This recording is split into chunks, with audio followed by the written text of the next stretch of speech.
What's shaking, man? What's shaking, man? It's your boy State, man. State of New York Knicks podcast.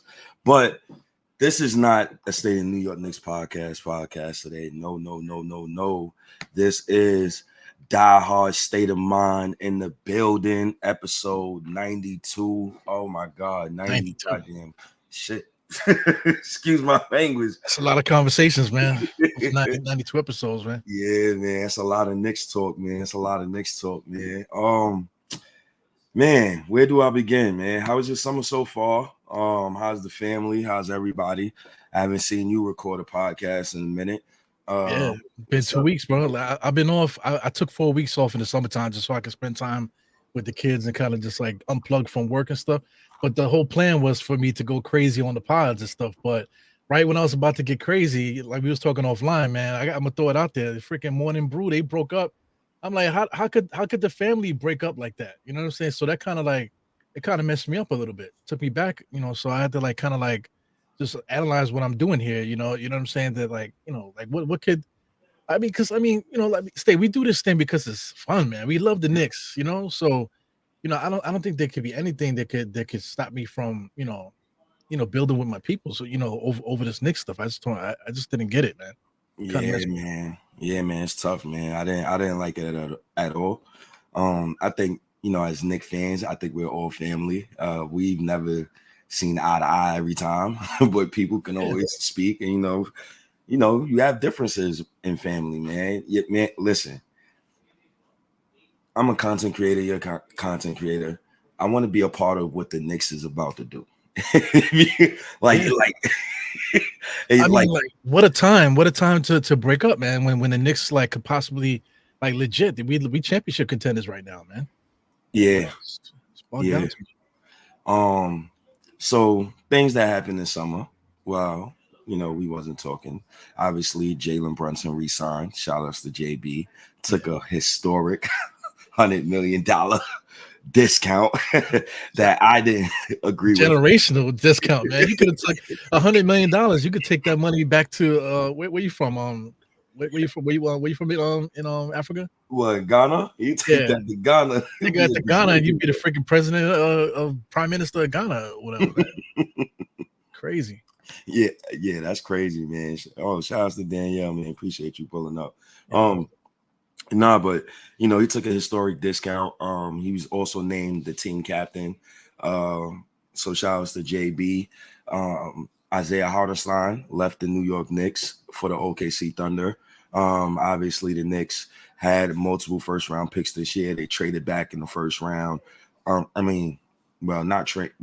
Actually they kind of did do a couple of moves, but we got Pacome Dadier in the first round. We also got Tyler Kolek. We got Kevin McCullough Jr. We got Ariel Hakaporti. 4 guys who could possibly contribute this year if anything goes wrong.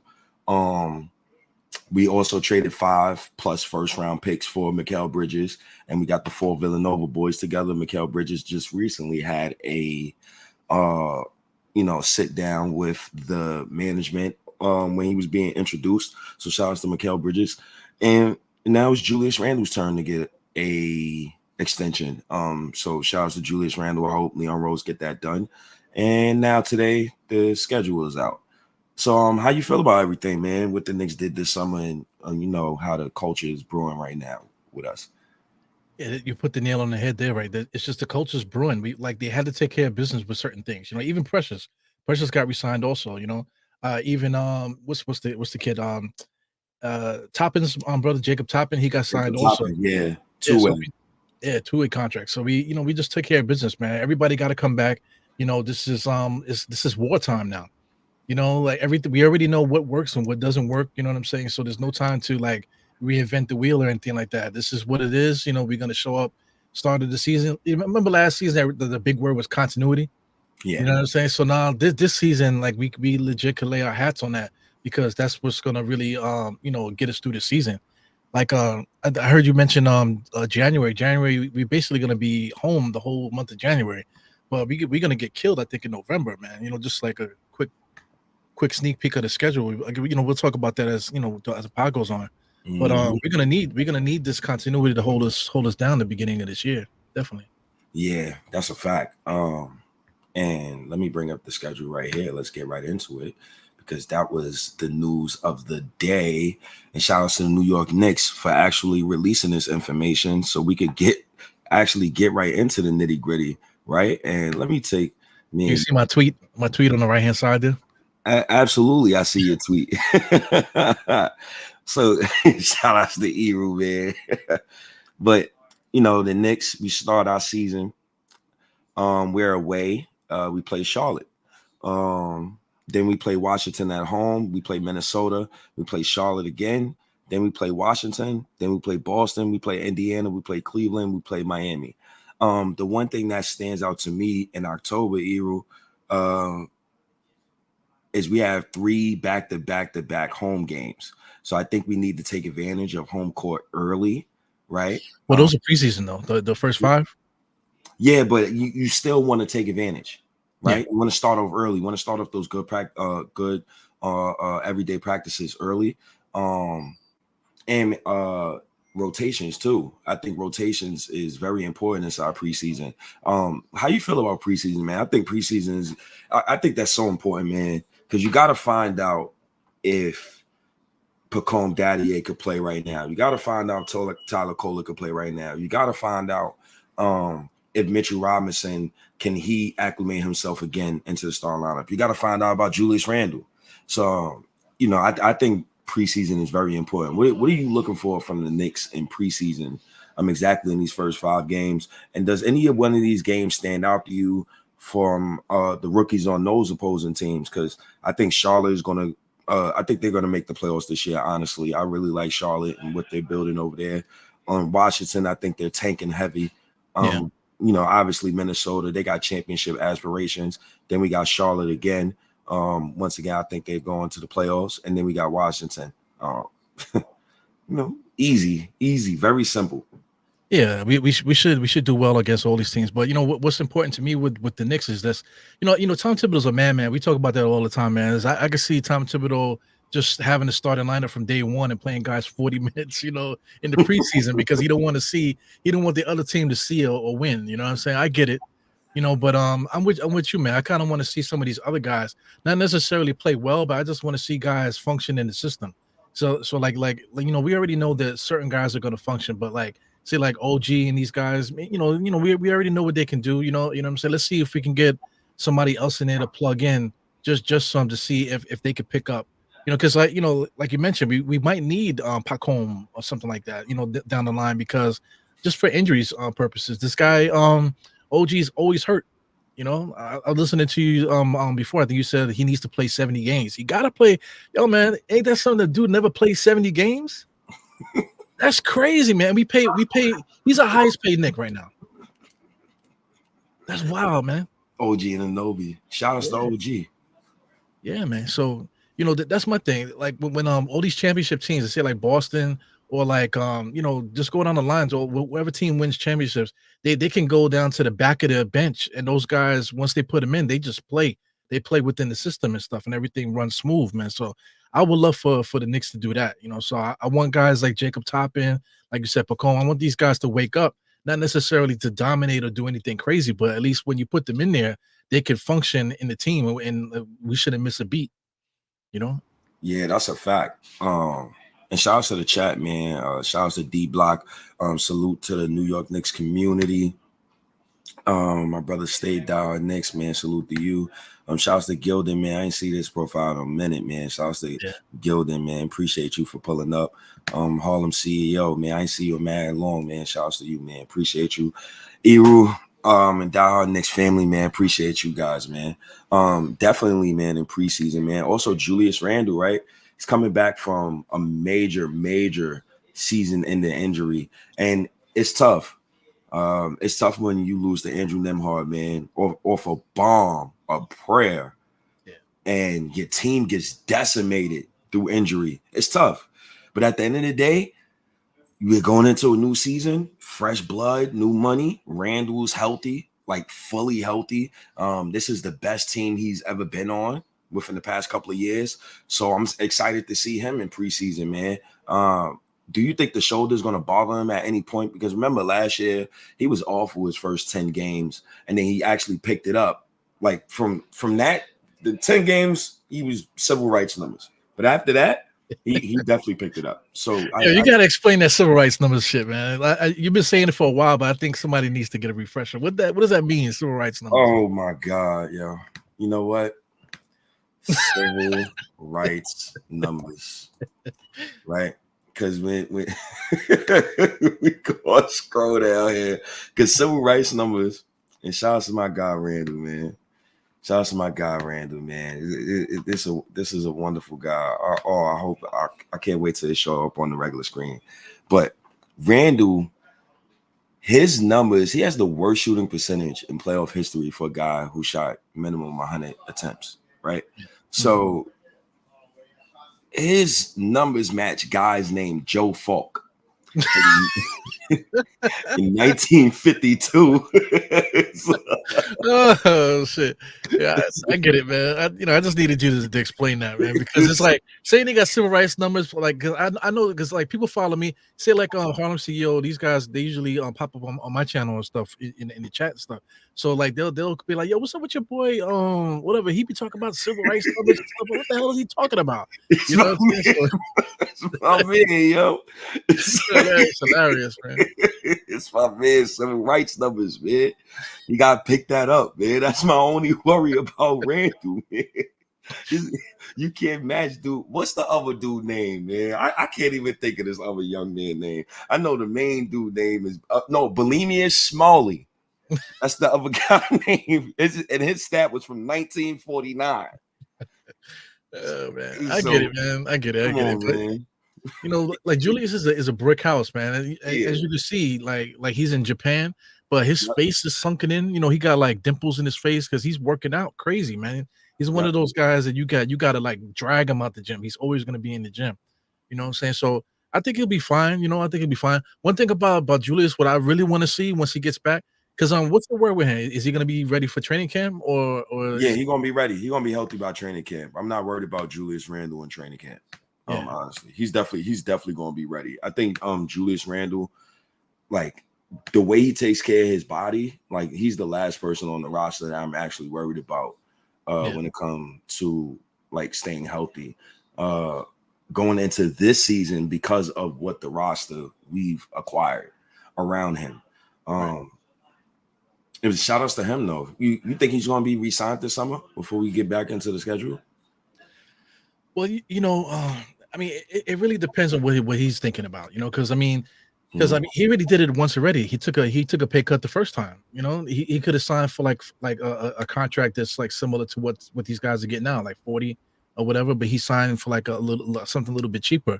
So for him to do it again would be kind of crazy. But at the same time, he's like 30 something. So maybe he might be thinking along the lines that he just wants to win a championship, and he might, you know, just wait till the offseason and, you know, and then just handle it when he's a unrestricted free agent, you know. I mean, I would like for him to be re-signed now. I honestly don't want to go into next season with that like looming over the Knicks. I think it's kind of a distraction. I think when you're in the championship season, you don't need distractions of that nature. Yeah. So, you know, I would like for him to be re-signed now. Would I like for him to take less? Yeah, but honestly, I don't think Julius Randle is going to. I think he'll take less if we give him 4 years. Honestly, I think if we try to lowball him and try to give him 3 years, I don't think he's going to take less. I agree with that. To be honest with you, I think he's going to value long-term security over like total money. Right. I honestly think that, man. Hopefully, you know, we getting back in the fold, man. If he plays out the season, COVID season, you know, every season he's played when it's contract season, the man plays possessed. Yeah. But he played possessed with Reggie Bullock and Alec Burks and guys I hated. Now he can play possessed with. Well, yeah, think about that though. Like, you know, that Atlanta series. If you look just the way that we played the game, it was like a whole different game. Like it was just Julius standing in the elbow with Bullock standing next to him with his hands like this, ready for the pass, because that was the offense. It was either Julius get a bucket and find somebody in the corner, or that's it. There was nothing happening. So when Atlanta, you know, locked us up, he took the brunt of that, of whatever. But if you look at the roster, who did he have? He had nobody on that roster, that could do anything besides him at the time. You're talking about, your boy freaking French, not Frenchy, Canadian Captain Canada. He was on the roster, but he was just a rookie guy, somebody you can't really focus on, can't really rely on, I should say. But now, like you said, like we're a stacked roster, so he could let the ball go. And I just think that's important, man. If you want to talk about tradition with championships and stuff, the last time the Knicks won a championship was 73, right? So I'm looking at the roster now. We had these are all like Hall of Famers. We got Walt Frazier, David DeBusschere, Bill Bradley, Earl Monroe, Jerry Lucas, Willis Reed. You know what I'm saying? Phil Jackson. Yeah, Dick Barnett still on the team. So that was the rotation. It's a heavy rotation, just like how we have now. Nobody at that time, nobody was really in their prime. They were just a collective of really good players. But what they were known for was giving up the ball. They passed the ball. Like Frazier got his points, Monroe got his points and stuff, but as a team, they were known for passing that ball and moving the ball and getting the ball up the court, playing defense and stuff. So I'm looking at this current roster the way that it is. That's what we have now. We got Brunson, who was like Frazier, getting most of the points, but then we have our roster so stacked all around him that Brunson could do his thing, but then there's going to be points where we turn it on.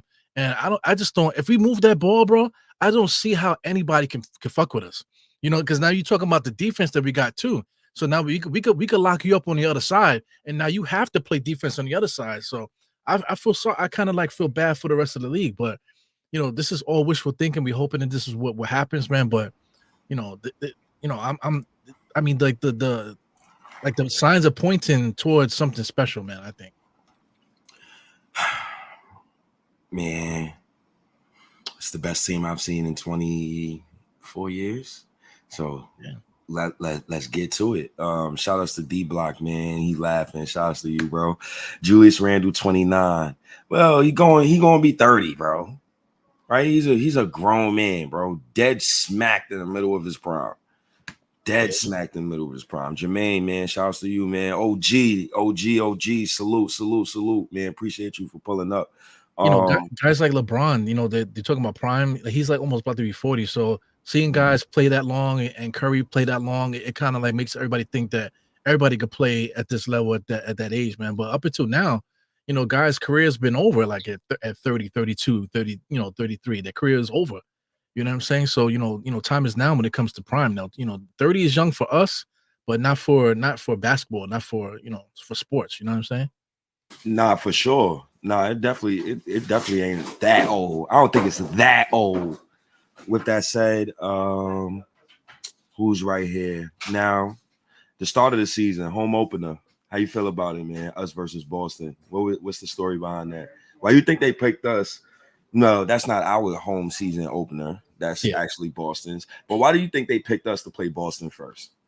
Not only that, I see TNT there too. So like I thought TNT was out of here. They throw us on TNT also. So it's a setup. They want to embarrass the Knicks. That's what it's all about, man. I'm tired of that shit, man. That's why I'm glad that they signed that contract for NBC. Get them on NBC. Let's get some good juju here. This TNT stuff, man. They loved disrespecting the Knicks. So it's no shock. Home opener against Boston, the ring ceremony. And they playing the Knicks. Come on, man. That's a setup, man. They pay extra bread to make sure that happen. I think. Yeah, Knicks got it. Knicks got to beat the hell out of the Boston Celtics, man. The home opener, man. Yeah. That home opener is a good gauge of what you're gonna see if the Knicks do possibly play the Celtics in the playoffs. Because I want to see if Mitchell Robinson could finally guard the perimeter. I'm sick of him getting cooked by Porzingis. That's extremely annoying to watch. But also that coincides with Thomas Thibodeau's system. He wants a drop back coverage system. You got to stop dropping back. You're going to have to start switching. Now, if they start switching, can Mitchell Robinson hold his own in front of guards and wings? I think he can. A couple of years ago, he can. Recently, he couldn't. Why? Because he bulked up. So he's a integral factor in what the Knicks is going to be able to do this season, but also to a team like the Celtics. Because if he could be dominant in the series versus the Celtics, they have no answer for him. Al Horford is too old, too small. Porzingis is not physical like Mitchell Robinson. Now, Mitchell Robinson earned the title of physical for me because when you watch the Philly series, he didn't back down. He didn't get smoked. Isaiah Hartenstein was getting smoked. The issue though with Mitch, still a little hobbly, still not catching the basketball with both hands. Now you're hoping that with a guy like Mikal Bridges, right? You got the guys coming back into next season. You're hoping that the continuity finally with a guy like Jalen Brunson and then bringing in OG Anunoby and Mikal Bridges and make Mitchell Robinson's job easier, makes him see the court easier. And also guys maybe will feel more comfortable passing him the ball when he's open. But he got to stay healthy, man. He could be a huge. He could decide a playoff game versus the Celtics.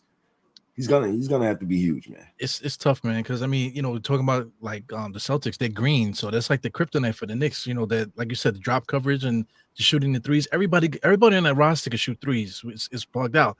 So it's like that's Tom Thibodeau doesn't really play well against teams that shoot the three like that. Guys that because Horford is always open, man. Every time we play him, he's always open. Like we can never find him. Same thing with Kristaps. Kristaps just play games with us. He's at the top of the key waiting for that three. If we jump out on him, he just blows past the person and dunks. So that's our Achilles heel there. But I'm not a fan of Mitchell Robinson and stuff, man. But I just don't. I just think that the team itself is so good that like if we move the ball around and like they're gonna have to swarm to catch our guys because you can't double team none of us. That's the thing. You can't double team off of Mikal Bridges. He's gonna knock down the jump shot, bro. If you decide to double team Brunson, he's still gonna score.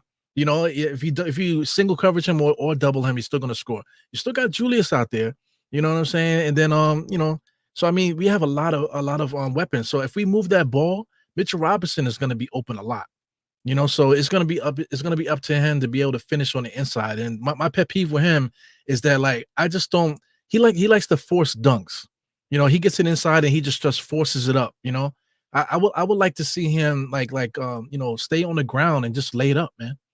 Just get the ball and just lay it up. He doesn't have to try to like wildly dunk it all the time. And that free throw, man, that free throw percentage is ridiculous at this point of his career. Like people keep talking about they want to see him shoot threes. That'll be cool, but I can't trust a guy to shoot threes if he can't make a damn free throw, man. So I mean, I'm frustrated with him, but you want to talk about a key? I can give you to him. Mitchell Robinson could be a real key, to us because we're gonna have so much attention out there on the perimeter. So like that Mitchell Robinson is gonna be open, bro. So he's got to handle his business. He definitely got to handle business. Yo, Mitch gonna stay healthy too, because when you got OG Anunoby and you got Mikal Bridges, it makes his job easier. So he's gonna definitely stay healthy. Like I'm really concerned about him, but I'm trying not to like let it bother my mind because of the rosters that we had like in previous seasons. It's tough like having a roster and you got Alec Burks and these guys, and they trying to guard the perimeter. And damn well these guys can't guard the perimeter. It's kind of tough. And then Mitchell Robinson covering for 4 people. You got Julius Randle. He want to be aloof all the time. And then that's neither here nor there, right? The right now this is probably going to be one of the best defensive teams in the NBA, probably the best defensive team in the NBA. And Mitchell Robinson is going to be a huge part of that if he just decides to stay healthy, eat different, eat right. Shout out to the chat. Oh my God, here they go, Eru. Here they go. That's Bully the I-95. I know that's my guy, man. Mr. Yo State, you want a drink? Yo, I see. Yo, so you told me everything I know about ball. Yo, bro.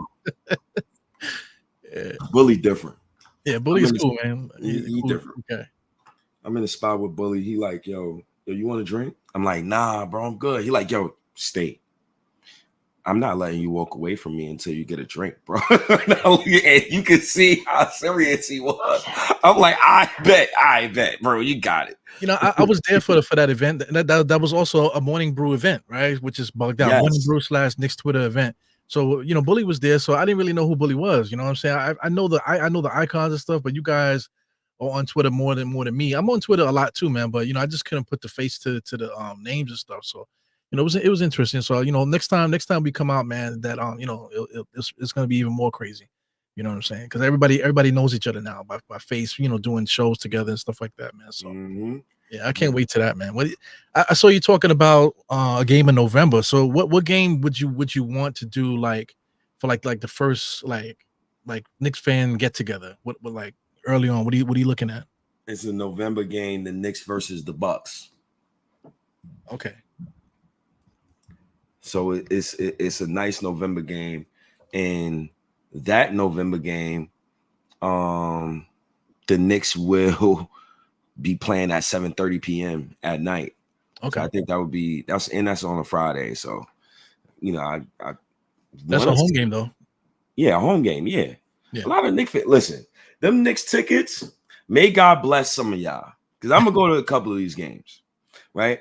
You're gonna have to put a little extra work at your workplace. You get inside the garden next year. That's it. You know what the cheat code is though? Like a lot of people were waiting until the game starts, and then they'll go and try to buy tickets because the tickets drop, once the game starts. So they'll see if they can squeeze into the garden that way.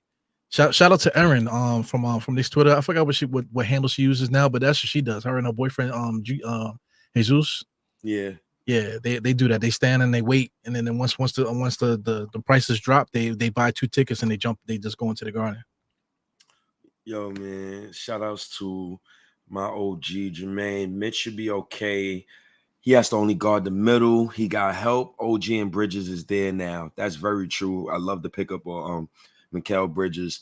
Once again, like Eru, the Knicks is championship or bust to me. Their championship or bust for the next 3 seasons or however long Leon Rose is here. They must win a championship. Anything less than the championship each season is a failure, in my opinion. But that's not to say, like, let's give up, right? You failed. Get back up again. Try it again. You got the necessary roster that's going to stay intact for the next couple of years. Yeah. On the low too, man, the Knicks have been doing a good job of like trying to build up the future. Shout out to Pacone. Pacone was the youngest player in the draft. You know what I'm saying? So shout out to like 4 years from now. We're talking about Olympics, right? 4 years from now, Pacone might be like a starter on that French Olympic team in 4 years. So could you imagine once certain guys are like contracts are up, say like if we sign, anybody, where these guys, maybe we can just go with Pacone, and move off of some of these other contracts just to save bread and stuff. Because let's say one day Pacone might actually be a player. You know what I'm saying? So, and also to Jacob Toppin, he's a little bit older, but Jacob Toppin's still here. Shout out to the point guard we picked up. We didn't mention him. My man from Marquette, Tyler Kolek. Yeah, Tyler Kolek. So I mean, he could be something too, man. Down the stretch, maybe in the next 4 years, Brunson starts to slow down, and maybe Tyler pops up in there and starts doing his thing. Yeah, man. Shout out to the chat. The chat booming right now. His free throws are trash. I hope he worked on that. I absolutely strongly agree. I hate Mitchell Robinson at the free throw line. It reminds me of pork.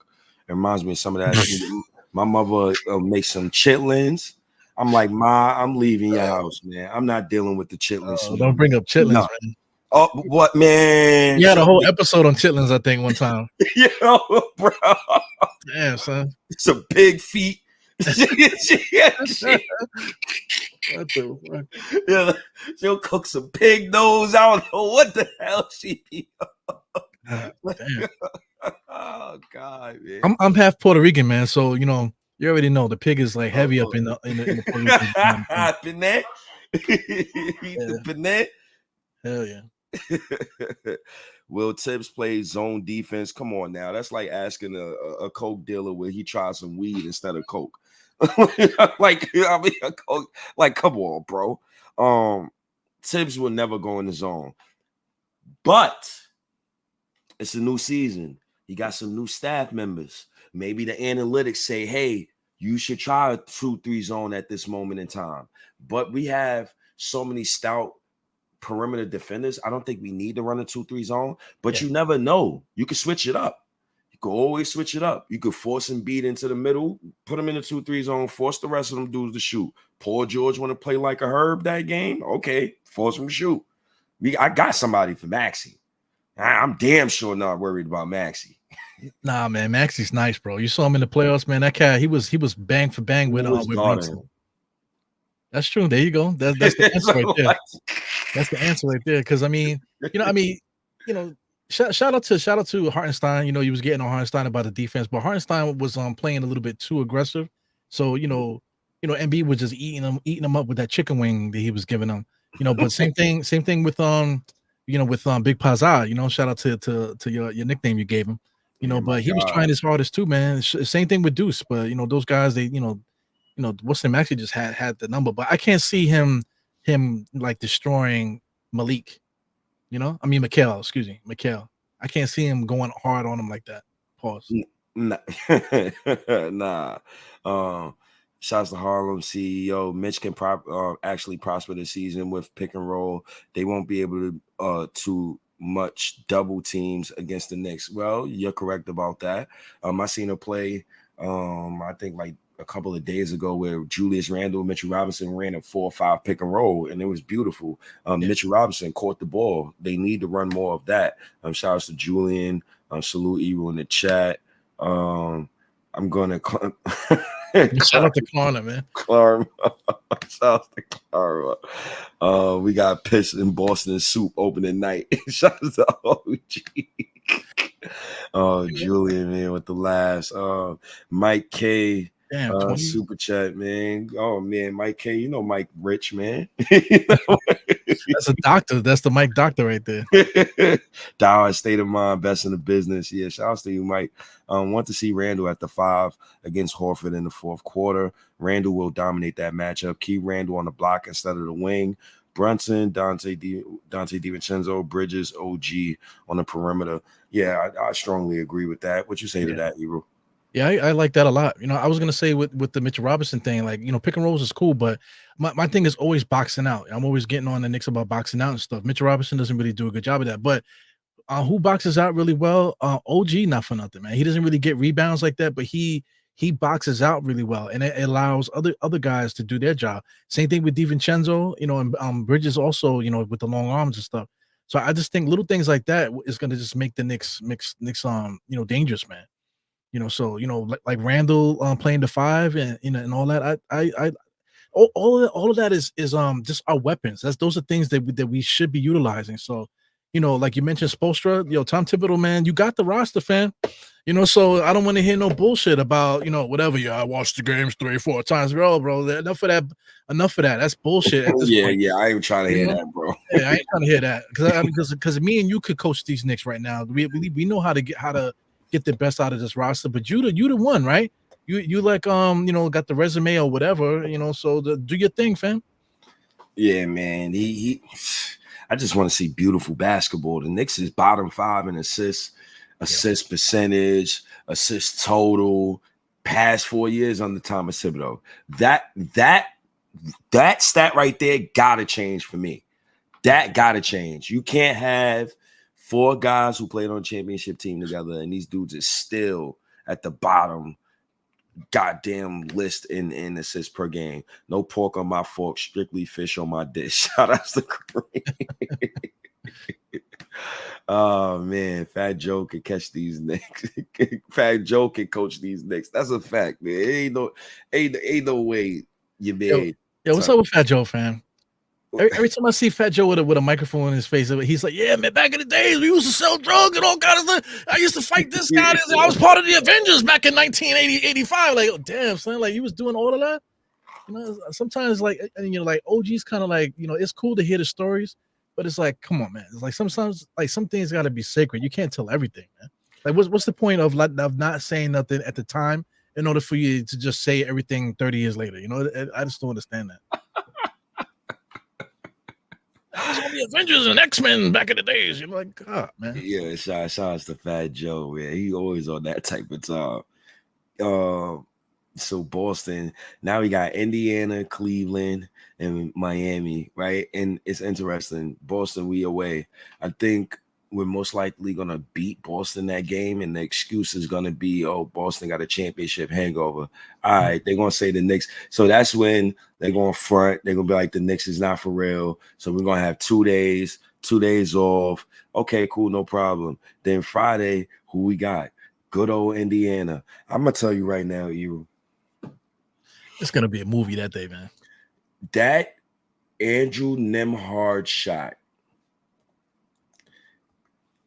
man, that shot hurt my heart, man. Yeah, I can't believe he lost to a shot like that, bro. I still can't believe it, bro. I still can't believe it, bro. Matter of fact, where's this shot at, bro? No, don't play the shot. You're gonna play the clip? Oh no. Matt, I wasn't even gonna play the clip, bro. Oh, I wasn't gonna play the clip. I don't even need to play the clip. You like to look at your death sentence again? but that's the thing, man. Like you want to be in the playoffs or not? You know what I'm saying? So once you in the playoff shit happens. You know. Shout out to Reggie Miller with the choke game and stuff. You know, shout out to John Starks going 2 for 11, whatever it was. 2 for 14, whatever 17, whatever it is. Like stuff like that happens. In the playoffs, man. So you just got to be ready for it, and just hopefully that the Knicks will be on the good side of those things. And speaking of Indiana, right? You would know a little more than me. Indiana and the Knicks have a long history of rivalry, right? And it started in 1993 in the Eastern Conference first round. As you can see right here. Shout outs to the Knicks and Pacers. The Knicks took a 2-1 lead after 3 games. In game 4, John Starks hit a crucial 3-pointer late in the game, helping the Knicks secure a 3-1 series victory. Patrick Ewing was dominant, averaging 24 and 11. Then you go right to the very next year, 1994. Obviously, everybody remembers the choking incident with Reggie Miller. Yeah. With Spike Lee, but the Knicks obviously won that series, even after that choking gesture. So shout outs to the New York Knicks in 1995. Very incredible series. The Knicks lost that series to the Pacers. They lost in 7. So was that the finger roll? Yeah. Yeah, I think the finger roll hurt me the most out of all the plays, man. People talk about Charles Smith and all that. I think also the Charlie Ward fight. No, that was the Charlie Ward fight. Okay. 1995 was the finger roll. Okay. Yeah, those are the 2 hardest moments, I think, man, for me. That fight was done on purpose by Pat Riley, though. He knew what was going on between the New York Knicks and Miami, and I guess he said, you know what, we're gonna get you guys back. And shout out to the New York Knicks. They had revenge back in 1999. Obviously, they got to the finals and got smoked. And then in 2000, obviously, the Indiana Pacers got the revenge back on the Knicks. Reggie Miller scores 34 in Game 6, and they go on to lose in the NBA Finals to the legendary Kobe Bryant and Shaquille O'Neal. Right? Indiana. How you feel about him, man? You got a nice little nucleus over there, but we got something over here for them. How you feel about that game, home opener? I think it's gonna be a movie, man. Shout out to my man. What's Money's name? Because I just like blanked his name out of my freaking head, man. Their point guard, Halliburton. Yeah, Halliburton, man. He's like the new age Reggie Miller. Except his game hasn't really matched Reggie Miller yet. But he's a villain. Definitely. The star of the show. Like you mentioned, Nembhard. We had other guys like Hayward Workman that back in the days. You want to talk about Travis Best, and we had the Davis brothers too on Indiana. So Indiana has their own little group of guys too, man. So the stage is set. They have the characters on their squad. We got the characters on our squad, and the basketball. That's the most important thing. The basketball is great, man. So it's gonna be a movie. They want to win. We want to win, and we play the games for a reason. You play the season for a reason. So let's get it on. You think you good? You think you good? Let's see what's up. Shout outs to Parish Duggar. Salute, support to the Pie Eru. What up, State? Yo, Randall got a career-threatening injury. No shoulder, takes 8 months to heal. He's in a battle. The man, I trust Randall, and he got the shoulder surgery at the correct time. Like if he would have really waited, yeah, we probably won't see him until 2025 January. But since he got the surgery, we should see him back in training camp. He already said he was going to be back in training camp. He said he felt healthy. He was getting better on multiple podcasts. So shout out to Randall, man. I think he's going to be fine. I don't care about his regular season. I need to see that man produce in the goddamn playoffs. That's all I need to see, man. Knicks, Hicks, the Indiana. Yeah, the Indiana Hicks, whatever they call them. The Hicks from St. Nick. The Hicks of St. Nick. Julian, I saw him dunk in China, so it ain't that bad. We'll see. We'll see. The thing is, like, I just want to see him move the ball. If he moves the ball, because like you mentioned, like it only matters in the playoffs, you know. So the thing about it, when you're a good team like this, you just have to get to the playoffs. The Knicks are deep enough. We signed Precious, so play these guys. You know, that's the problem with Tom Thibodeau. He's gonna like badger these guys all season, scrapping for wins and stuff. When we don't necessarily have to do that, use your personnel because Precious is good enough to squeeze out some wins, you know, some minutes out of him if you want to try to rest Julius. You know, we're good enough now that we could do that. You know, like Mikal Bridges should not play 40 minutes ever because we got DiVincenzo off the bench. You know, and then we got Deuce McBride also, man. So we got guys that can give dudes breaks, and they're good enough to help us win at the same time. So you just got to trust his personnel, let these guys play, give them confidence, and then when it comes to playoff, then you lock it in to whatever you want to do. You know what I'm saying? But let's get this season over. You know, get through it in a positive way. So November is an interesting month. So my mistake was I thought the orange was home. So I was like, oh, okay. Got a lot of home games in November. No. Nope. Orange is away. November is going to be a gauntlet. Yeah. I was wondering why you said November called me difficult. Yeah. You know what's funny about the beginning of the season too? A lot of these teams have confidence early. See, like a team like Detroit, you know, all these little teams like that, Atlanta, whatever, they're going to be playing bigger than they're going to be playing in January. In January, these guys are all going to be bottom dwelling teams. But in the beginning, everybody got that energy, like, oh, this new season, you know, that type of thing. So, you know, playing away, that's almost like a death sentence like that, you know, in November. Nah, it definitely is because everybody got confidence. So we go against Detroit, Houston, Atlanta. Oh, three straight road games. That's going to be tough. And Detroit, shout out to Detroit, man. I like what they building over there. I think when you lose that amount of games, at some point, you know, the winning aura starts to kick in. You bring in a new coach, you bring in a new coaching staff, and you try to get something built. I really like Cade as a prospect. Cade is a big wing, big jumbo wing that you can run your offense through. I don't think he's necessarily a point guard, so they need to stop boxing him in. I like Assault Thompson. I like what Jalen Duran is bringing. Jaden Ivey. I like what those guys are bringing. Hopefully those guys, you know, get some wins this season. But I think that's going to be a tough win if the Knicks do win that game. They're going to be ready. They've been getting smacked around the past couple of years. And at some point, I think you probably wake up. Then you got Houston. Houston and Atlanta. Houston. Oh, my God, Houston. Houston going to be tough, man. Yeah. You know, the thing about it, man, is it's away games, but they're not. It's like not an easy travel schedule because we got to fly into Detroit and then we got to fly into Houston and then we got to go cross country to Atlanta. That's not a good travel thing because that whole day off that they have, those days off is going to be travel days. You know, they're not going to have no time to really get themselves together. It's like one thing is like say if they go to Atlanta and they play like Charlotte, you know, before Atlanta, you know, and then they play Orlando next, you know what I'm saying, to keep things close, you know, it's a little bit easier, you know what I'm saying? So that was what that tweet is about there. You know, because I wanted to do a road trip this year. So I was hoping that they would put together a couple games where the Knicks are playing away on the East Coast where we can get together as a group and just shoot down there and we all just hang out and watch like 2 to 3 games on the road and shit. That would have been dope. But you know, the schedule was very unforgiving, man. There's really no point in the season like that, unless you talk about New Year's and Christmas. You know, who's gonna do that during New Year's and Christmas? You know.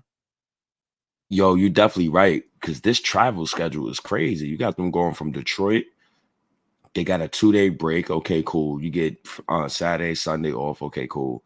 Then you got to play Houston on Monday. So you might be traveling to Houston Sunday, right? Then you got to go all the way from Houston back to Atlanta. Then you get a 1-day break, and then you're going to Milwaukee. And then you get a 1-day break, and then you're going to Indiana and another away game. So your only home game within like 8 days is Milwaukee. Yo, the NBA. It's unforgiving, man. They do give us a break that next week though. We got Chicago on a back-to-back, and then we got Brooklyn. Brooklyn twice at home in MSG, and then Washington in MSG. So we get a little bit of break, but I mean, we from there we go on a West Coast trip. Well, look at that, freaking Phoenix, Utah, Denver, and Dallas, man. They always put them together, but why can't they put the East Coast together? I don't get it. Yeah, that's stupid.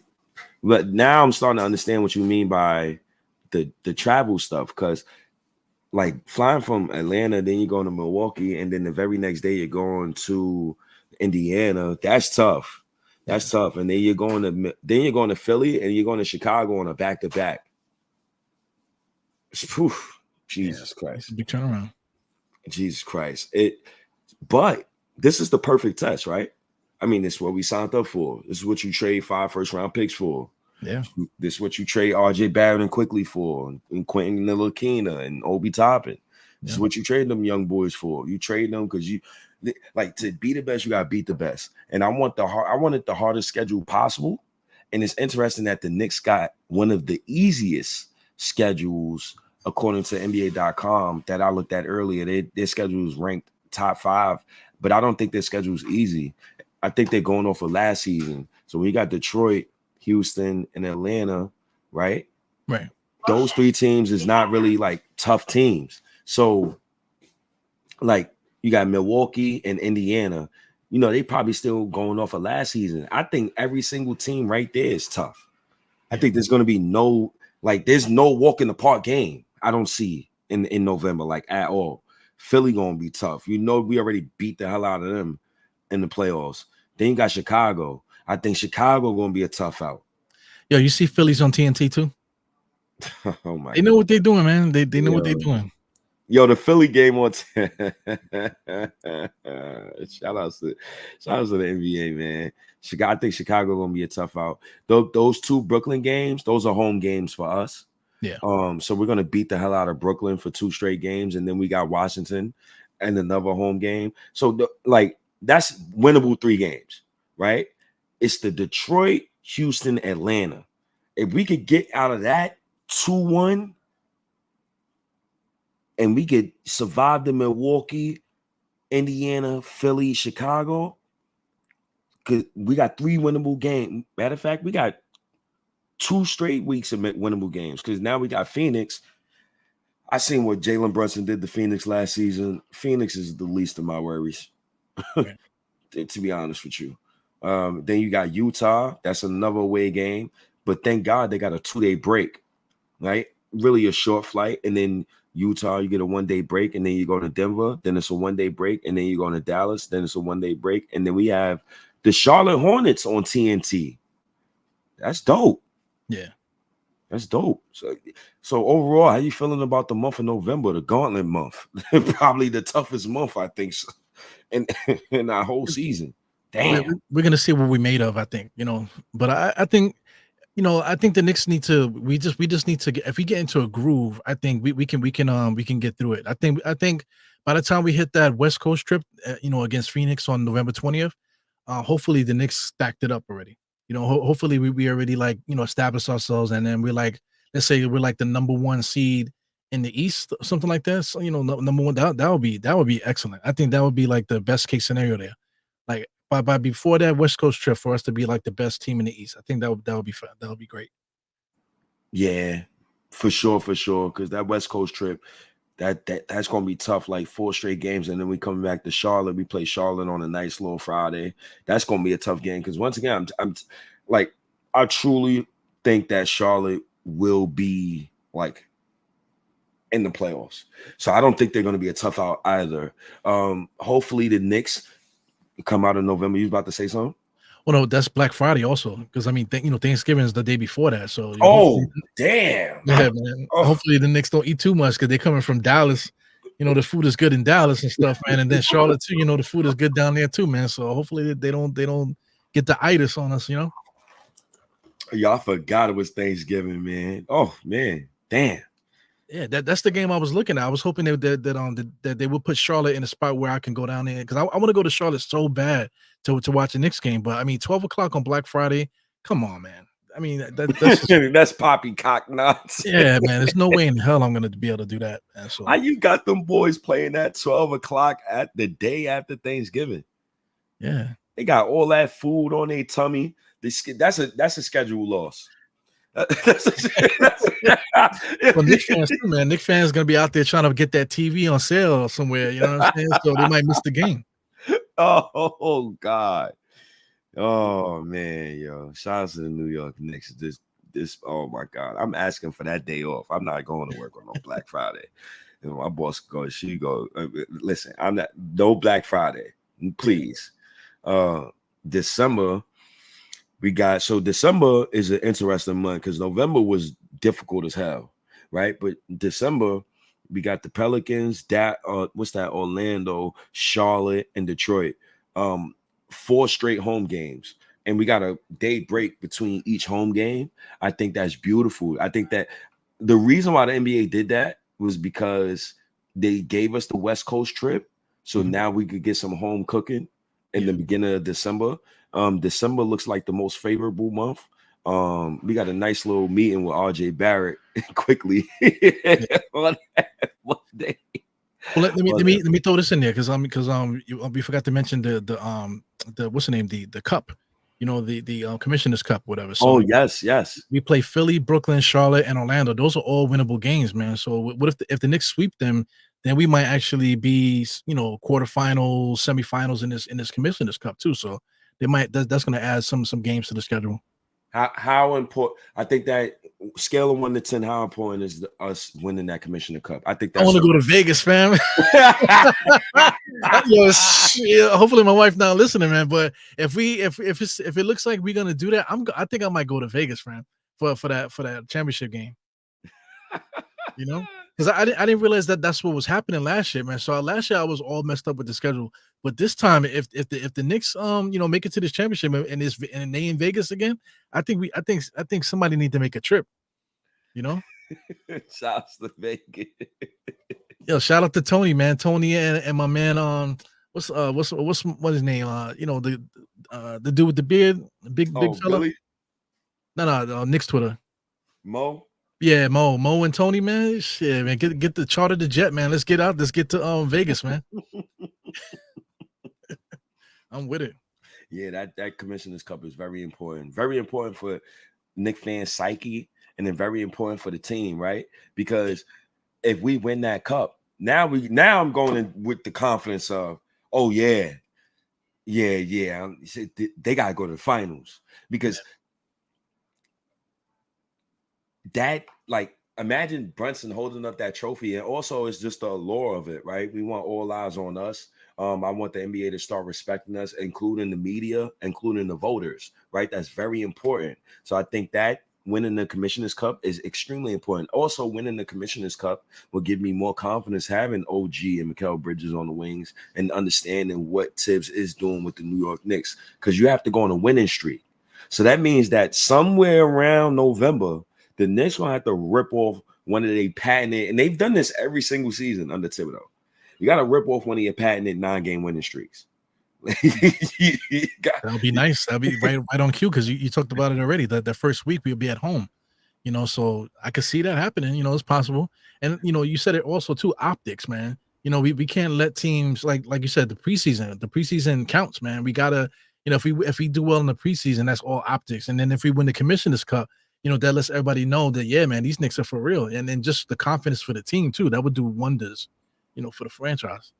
Yeah, that's a fact. And now, we come back from the Commissioner's Cup. Hypothetically, I'm gonna just be extra positive here. Let's say we won that Commissioner's Cup. So now we coming back, we still on a win streak. Now you got Minnesota and New Orleans, right? Both away games. the fact that we got only 1 day rest is insane to me. Yeah. But throughout this whole time, I'm hoping that Thomas Thibodeau is adapting. He's adjusting. He's switching up lineups. And we get to the point where now we're facing Minnesota and we're facing New Orleans. Randall had 57 versus Minnesota in a loss. So how can Randall dog those guys again with even better talent around him? I got Randall going off in that game. I also have Mikal Bridges going for a career high on Friday, our first meeting with Brooklyn at home. So I think the Knicks will force feed Mikal Bridges during that game. I also think Randall will go off in the Philly game that we have on TNT, because Randall seems to always go off on TNT. Like it's never failed. So continuing, now we got Toronto again, and Toronto is coming home. RJ Barrett and Quickly. Shout out to the young boys. Yeah, that's gonna be nice. Yeah, that's gonna be nice, man. We're gonna be booing the hell out of them.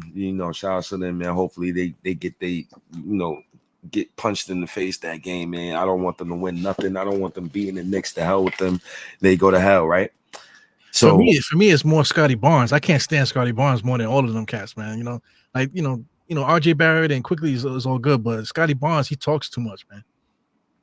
For me, I want to punch that kid in the face. I don't want him to ever see the Knicks lose, man. You know what I'm saying? It's one of those things. Shout out to Scotty Barnes, man. Great talent. That Toronto Raptors team it's a funny team, because that was the same team that was the COVID team that I wanted. Honestly, that was the team I wanted to tank for. So I got nothing but respect for them. But the Knicks are going to be better than them next season. They're the Knicks from 3 years ago. Like, we about to do launching pad liftoff. I think Miami's going to take a step back in the standings this year. I think Toronto's going to jump them. I also like Charlotte this year too as well. But Miami, a Knicks fan had an interesting analogy. Miami reminds me of if you ever played Resident Evil 3 or any Resident Evil where you got Nemesis or the other guy who keeps chasing you throughout the whole goddamn game and you can't kill him. Yeah. No matter how much you shoot him. Yeah. Miami, you can't get rid of them cats, man. And who they be having on the roster? Like, right now, even a rookie that they picked up, Javier, whatever, that dude is like, where the hell he come from? So they always find a way to win, man. So you can't count them out though. But I like the analogy. That's a dope analogy. I'm so sick of Miami, bro. They like water bugs, bro. They just so goddamn. What? I'm more sick of the Miami fans, man, because they think that they're so smart, whatever. But they like the luckiest fan base in all the sports, in my opinion, man. But half of them half of them don't even remember that Dwayne Wade won a championship before LeBron. That's a damn shame. Yeah, shout out to the Miami fans. Charlotte don't have a shot against us. I'm higher on Charlotte than you, obviously, Dwayne. I really like what they're building. I'm trying to make sure, like this year, I'm trying to make sure I watch so much basketball and I drown myself in so much content that is just like I will know by the time we play them. But from what I've seen from them, especially in the summer league with the young boys, especially what they was going through the past couple of years, they needed what the Knicks needed, right? I'm just going to compare everything back to the New York Knicks. They needed a facelift. You got Steve Clifford there. He's stale as hell. He's like a bizarro Thomas Thibodeau without none of Thomas Thibodeau's attributes. Because Thomas Thibodeau got acolytes. I call him the Tibbs Klux Klan. That's crazy, man. That's crazy. It's a group of them. That's a group of them. Problematic, brother. I think that's problematic. No, it is so bad with them. Like the Tibbs Klux Klan, it is so bad with these, because these dudes, they'll talk about your family. They'll talk about your mother, your father, your sister, your brother. They don't care. They stand by Tibbs. Tibbs could piss on their face. They gonna stand by Tibbs. Damn. It is bad with that man. But Tibbs got the resume. Steve Clifford don't got that resume. They got a new coach. I like what the new coach is. I like what they're doing over there. They definitely don't have no bigs, but they do have a big. They got Mark Williams, and Mark Williams averaged a double-double last season in 28 minutes, and he averaged more than Mitchell Robinson. Shout out to Uncle Freezy giving me that information. Yeah, they got Mark Williams. They also got the other kid too. What's his name? Nick Richards. Nick Richards. Yep. Yep. So who the Knicks targeting? Yeah. So shouts to Harlem CEO Jay Blum. If we at Vegas, I'm going. Shouts to Jay. Word, Harlem got that trip climb. You put that shit on Afterpay and shit, you know. Damn, we said Acolytes, worst Star Wars series ever. Oh man, yo, the Tibbs Klux Klan. What? Yeah, man, I can't. Yeah, man. I'm telling you, man, they dangerous, yo. Listen, man, I nicknamed them that because it's personal with me. They brought up my pops, R.I.P. Pop Dukes, and ever since that day, the Tibbs Klux Klan, I'm at war with these guys. It's a group of them. I'm at war with them. I'm a one-man army. I'm Dr. Doom out here. What is it, the Twitter stuff? Yeah. I don't know how you guys do that shit, man. Because I mean, like sometimes, like I don't click on Twitter Space. Every once in a while, I might pop in. Like, let's say if Billy's doing something or whatever, I'll pop on, just listen. But a lot of the stuff has just been fighting, man. You know, like guys, everybody's just fighting each other all the fucking time. You know what I'm saying? So I just don't know how guys could do that all the time, just constant fighting and stuff. Because I mean, you know, my thing is, you know, just to clump in the whole Morning Brew stuff, because they was fighting on Twitter Spaces too.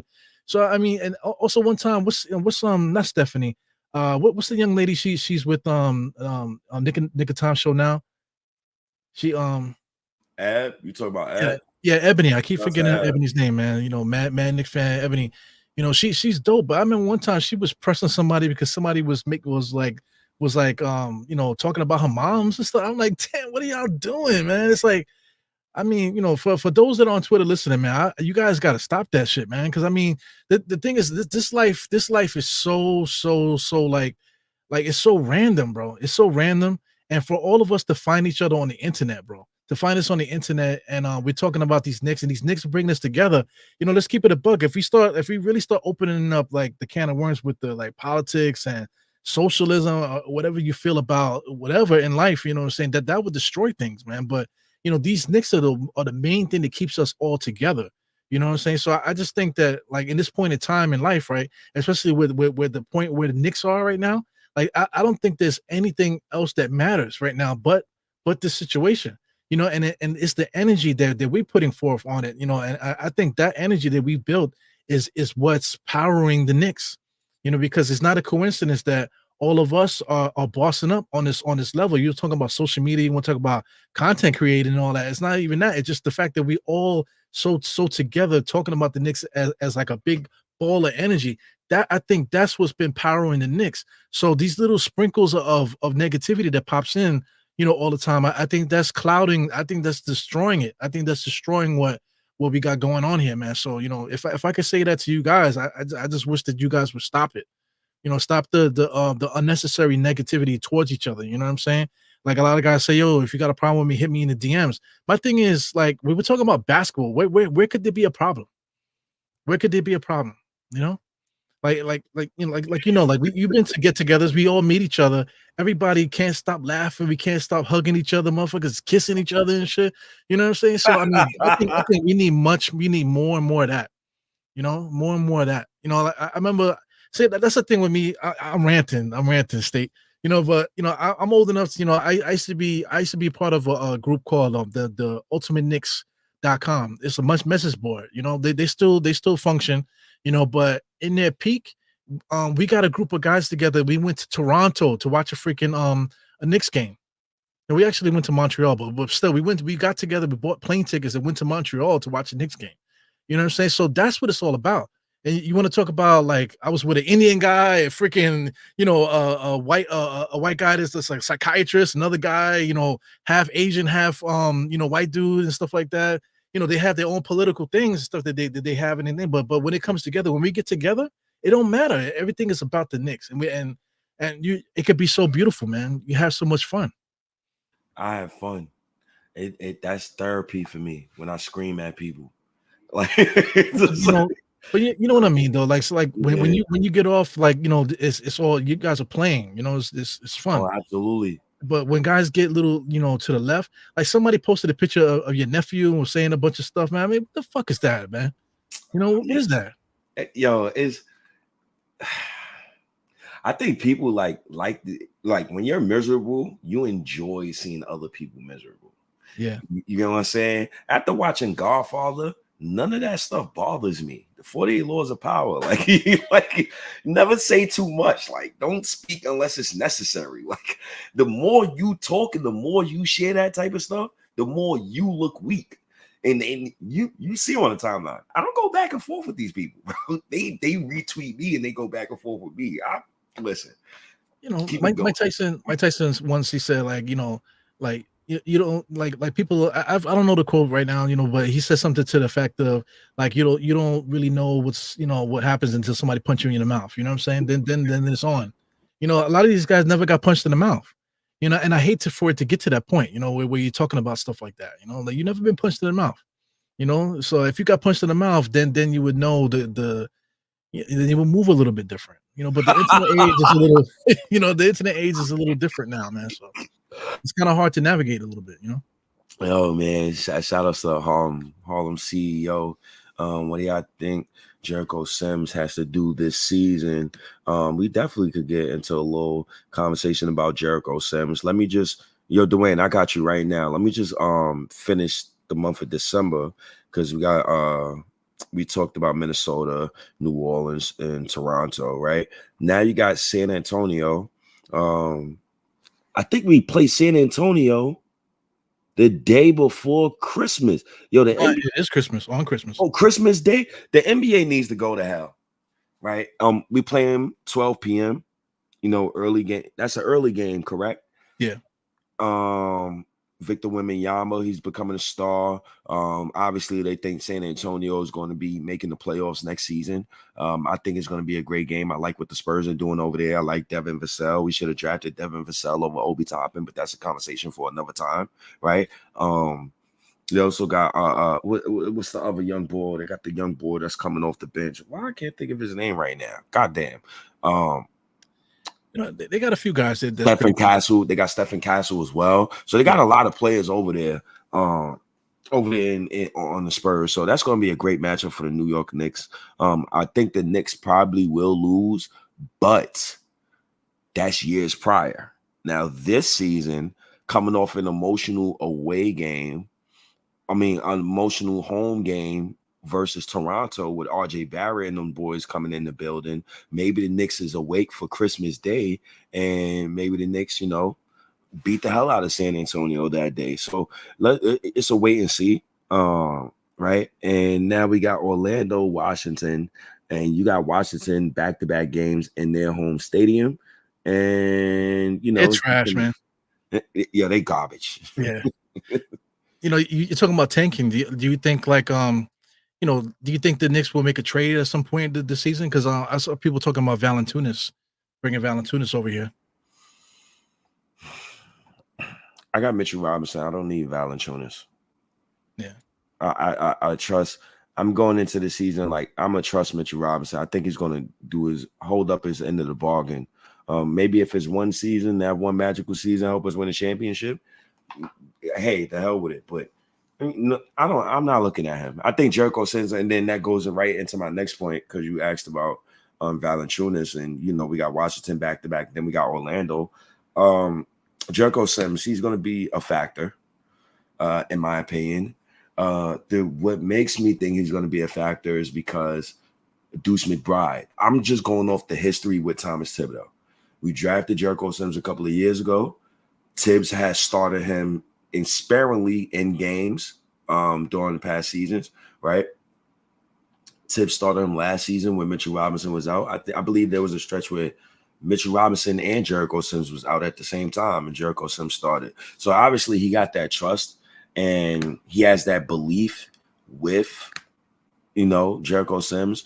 But how do you feel about Jericho Sims? Does he have a Deuce McBride type of leap where you'll only see it if you're a true Knicks fan and you're directly watching every game, because Deuce McBride numbers won't stand out to somebody who's a box score watcher, but that 40% from three will stand out. What you think Jericho Sims will bring to the season? Will he bring some type of shooting, some type of rebounding? I felt like he was a soft rebounder. I hated his rebounding. Like, you're too athletic to be that soft of a rebounder. But how do you feel about it?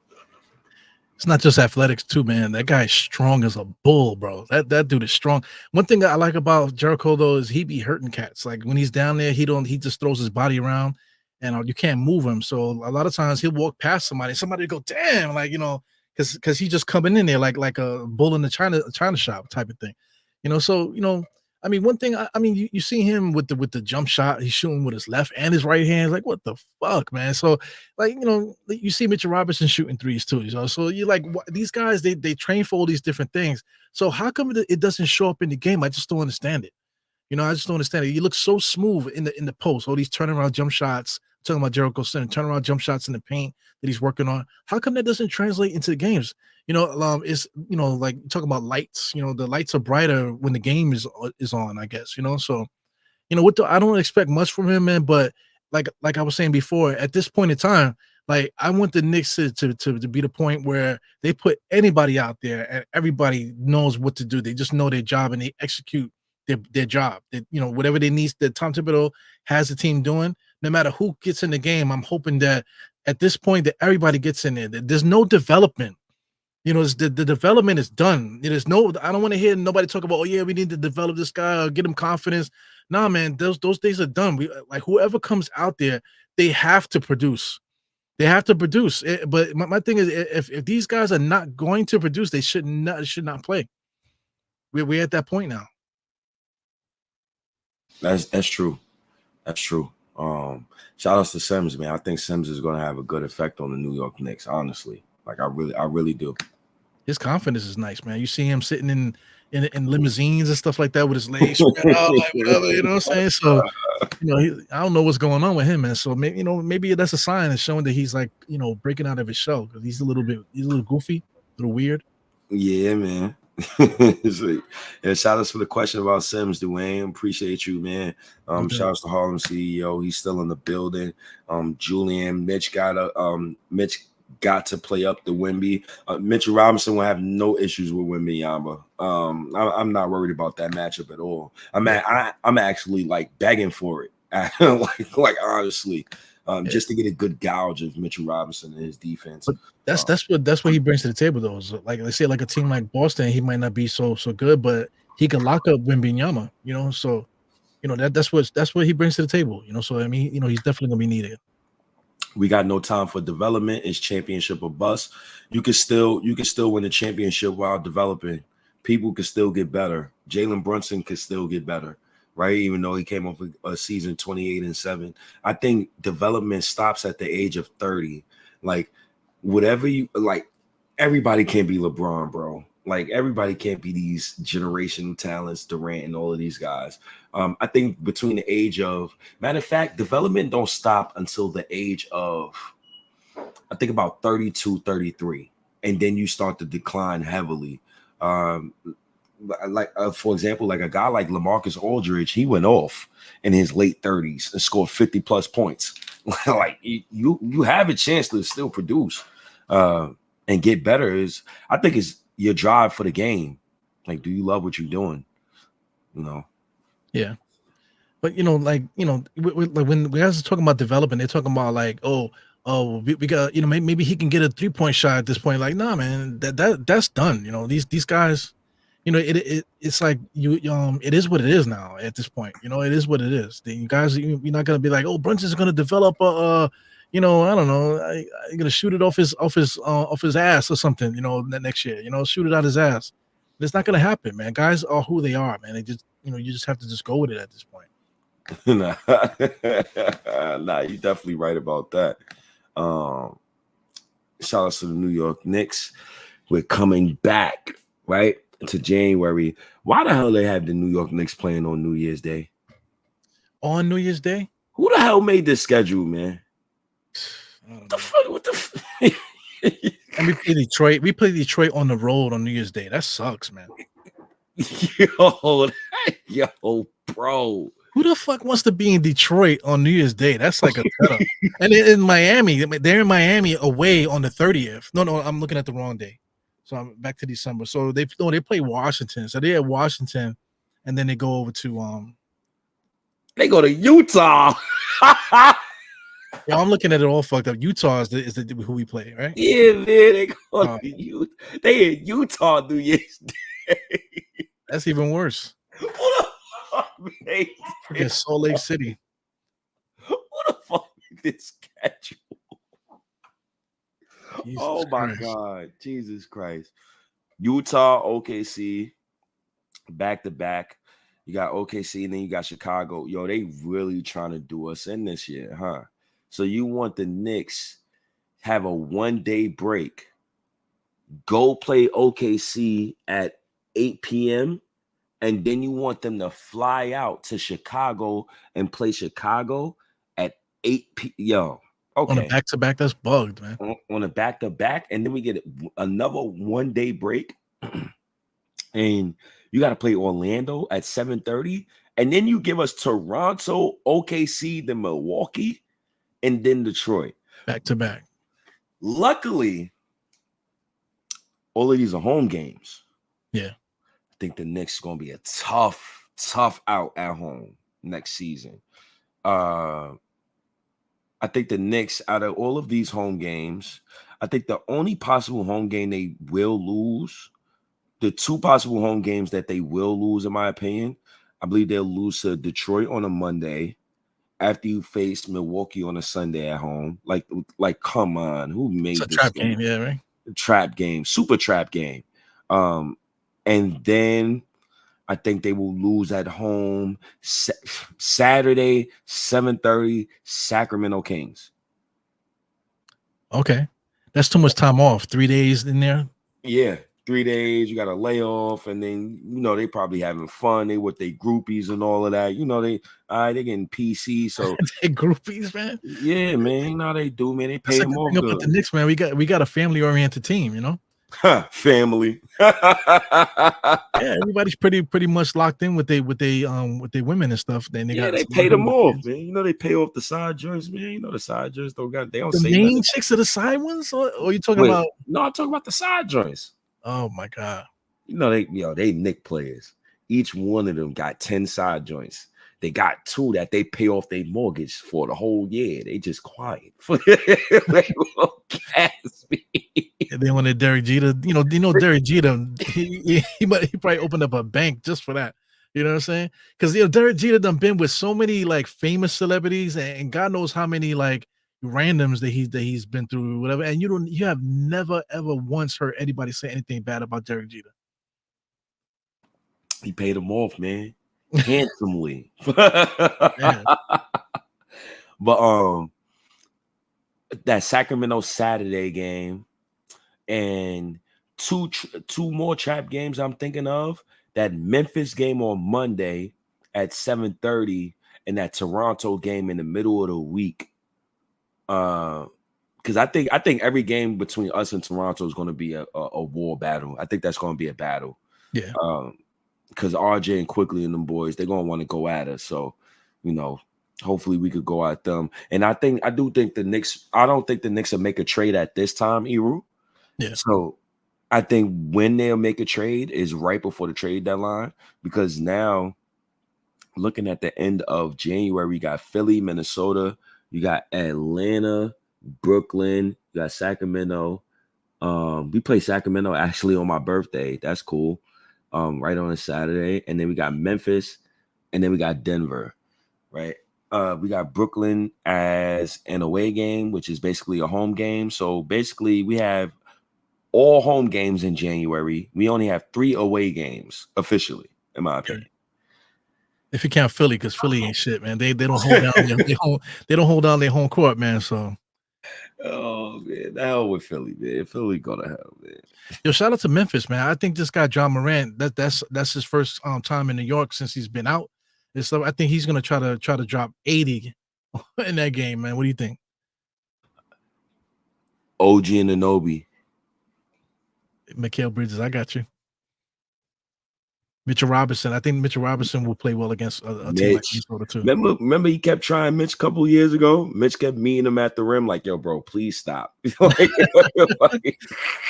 yeah, John Morant got to stop that shit, man. There's no reason for him to be jumping all his strength like that to dunk that. You know, we've seen it happen so many different times. You know, talking about Westbrook and Derek, you know, Derek Rose, those guys jumping way too high for somebody to be so small, man. So you know, you gotta take it down a notch, man. I mean, you don't have to boom it on everybody every single time, you know. yeah, he be trying to. Ja always trying to go for the highlight. Yeah. He'll learn though. He'll as he get older, he'll learn. Like maybe I don't need to do the highlight a film every single goddamn time. Shout outs to John Morant. Then we got the beautiful month of February. To end January, we got a game versus Denver. I think that's going to be a great test. Sacramento, Memphis, and Denver. Basically a home stand versus Western Conference teams. It doesn't finish though, because the next month you see the Lakers in Houston too. So yeah, so we got 5 straight home games. That's beautiful to see. Then we got another war battle with Toronto on a back-to-back, another trap game. Yeah, back to back. Yo, they got mad trap games with Toronto. What's up, yo? They trying to take yo. What's up, yeah, like you said, in January, that middle game there, that definitely looks like a game. You know, that we probably could give up. And then on a back-to-back after Houston, after we finish playing at home, you know, then we playing at home. Now we got to jump on the freaking plane and go up to Canada. You know, which they always give the Knicks a problem when it comes to customs and stuff like that. So I mean, that's another trap game. You're right. And then 3 days off, and then we play Boston. Yo, come on. And then 2 days off, we play Indiana and Atlanta back to back before the All-Star break, man. That's bullshit, man. Yeah, that's BS, man. That's absolute pure garbage, man. Yeah. Absolute pure garbage. But how do you feel about the start of February? Because oh my God, all I see is trap games in February. February after the All-Star break. So after the All-Star break, we got Chicago, Cleveland on a back-to-back. We're home versus Chicago. Then we got to fly up to boring Cleveland. Then you got Boston. Then you got at 1 p.m. Oh, trap game. Then you got a 2-day layoff, and then you play Philly at home. And then you got to fly over to Memphis on a 1-day off layover. Sheesh. Yeah, and that's Black History Month too, man. So what they doing to us right now, man? Oh man, they trying to get us, man. They trying to get us, man. How you feel about the schedule so far before we get into those final crucial months? The schedule so far. Not for nothing. This is the first time I really looked at it like this, man. So I'm kind of glad we doing this, man, because all it is doing is like it's making my mouth water, man.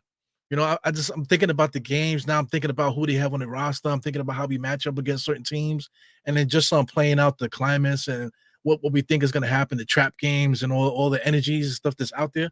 I think, you know, it's just proof, man, that this season is going to be out of control, man. Like, you know, like January, I think right after Christmas, January, I think I might have to like get a second job or something, you know, or I might have to start donating blood or something, man, because like I'm probably gonna go to a lot of those games.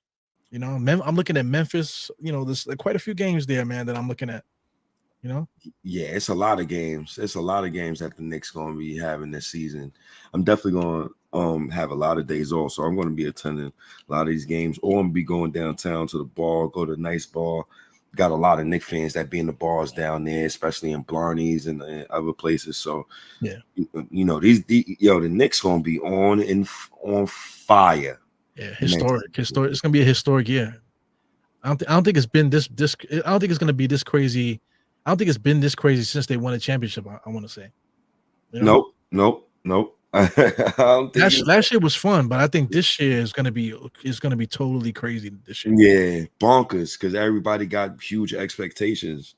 Yeah, right. You got a great roster. You got good players around you. So, you know, and then looking at the schedule, yo, the Knicks win. If they win 50 games this year, that is an amazing feat, because the East is so tough. There is no gimme games on this schedule. Like, I'm not looking at Detroit as a gimme game no more. Atlanta, they're going to be a little problem. Like, I'm not going to sleep on Atlanta, right? There's certain people that I'm just not going to sleep on. We want to talk about matchups, like matchup problems and stuff too. Atlanta, they might give us a little matchup problem because most of those guys are basically the same height, so they Yep. can switch on us and stuff, that Yep. type of thing. Yep. So shout outs to Atlanta. Then we go to the dreaded final 2 months. Yeah, March is. Oh my fuck! Oh my goodness!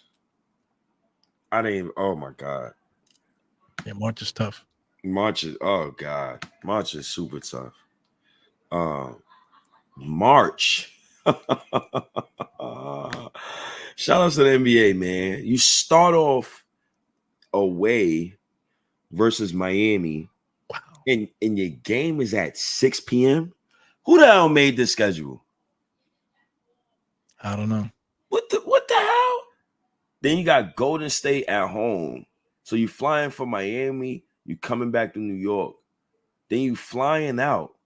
That's a West Coast trip. West Coast trip. Lakers, Clippers, Sacramento, Portland, Golden State. Then you gotta fly right back to New York and play Miami at home at a 7:30 on a Monday in the middle of March. Yeah. Then you got San Antonio, you got Charlotte, right? So you gotta fly from San Antonio all the way to Charlotte. Is both away games. This schedule sucks in March, bro. Yeah. Oh my God. Washington on a Saturday, 8 p.m. You want to go clubbing. You got 2 days off, right? On the 23rd and 24th. Then you come back. So mind you, they gave us a little out in March. So the end of March, the Knicks just got to survive until March 21st.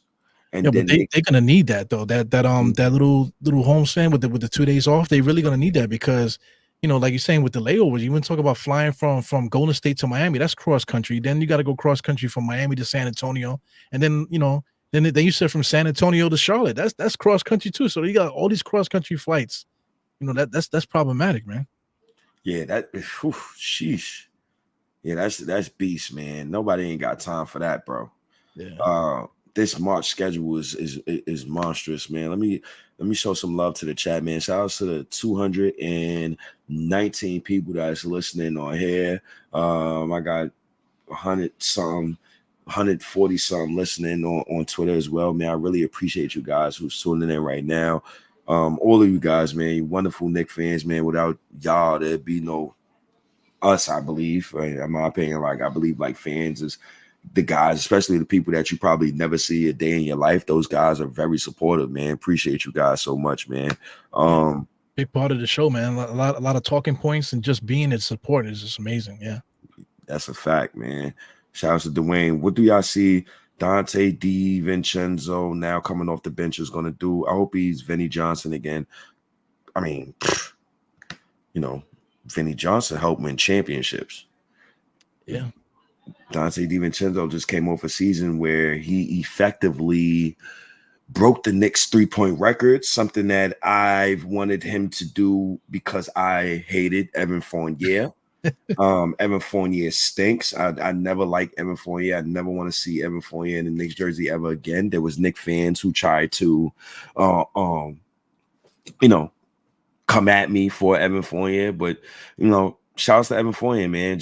He just wasn't good here. Dante DiVincenzo is going to be great off the bench. I think he's going to average about 15 points off the bench. I think he's going to make more than 200 threes coming off the bench. The Knicks, Thomas Thibodeau, you're going to have to play him. Use them. That's what you're going to have to do. You use these people, and I think everything work itself out when you use these guys properly, right? Yeah. Oh my God, March is so beastly. Yeah. Then you got Washington at home, you got Dallas at home, you got the LA Clippers at home, you got Milwaukee away, then you got Portland.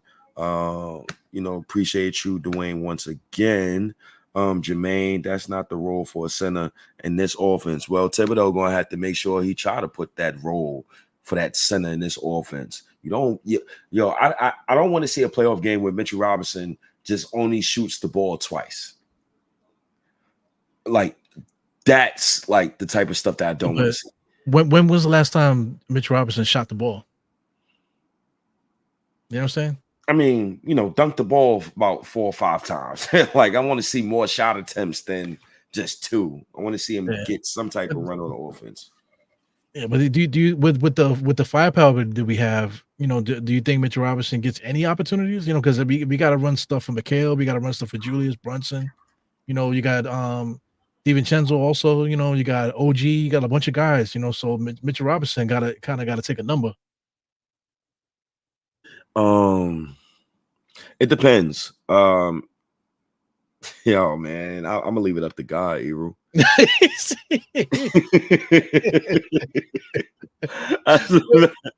That's real talk, man. But Jermaine brings up a point though. So that's not the role for the center or whatever. So I mean, that poses a question, because that's why we brought up Valanciunas and stuff like that, because people are still questioning how could we get better? The only place that we possibly could get better is a center, and we've been talking about the center all summer. We need a backup center. We need a backup center. You know what I'm saying? So that there is a question mark that we have to address as far as the centers or whatever. So how does he fit really with what's happening, or what would this group really need?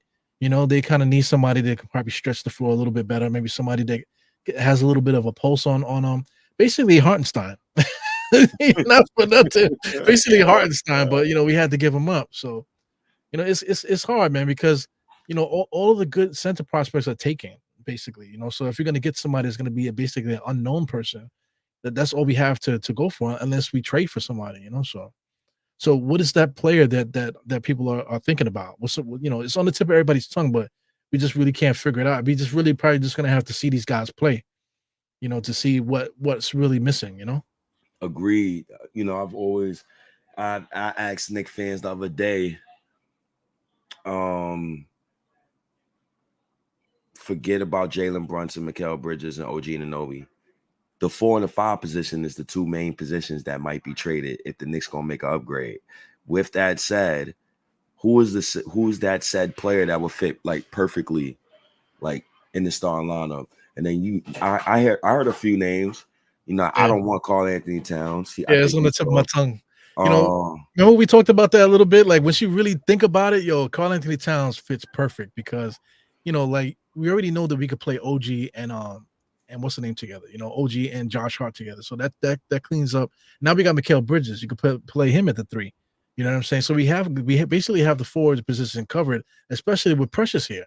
You know what I'm saying? So, how could we make that team better? And get a center in here that can shoot the 3. They can also finish on the inside. They can pass the ball. It changes his voice every time he makes a interview. He changes his voice and stuff like that. So I mean, I can't do it just for that reason alone, man. I can't have him in it, doing the interview. Hi guys, yeah, Karl Anthony Towns. Oh my God, I had such a great game last night. Oh my God, that I can't deal with. I don't want Cat. I'm good on Cat. I know there is a name that I do see that fits with the Knicks. That's Jaren Jackson Jr. He's just historically a horrific rebounder. He can't rebound if his life depended on it.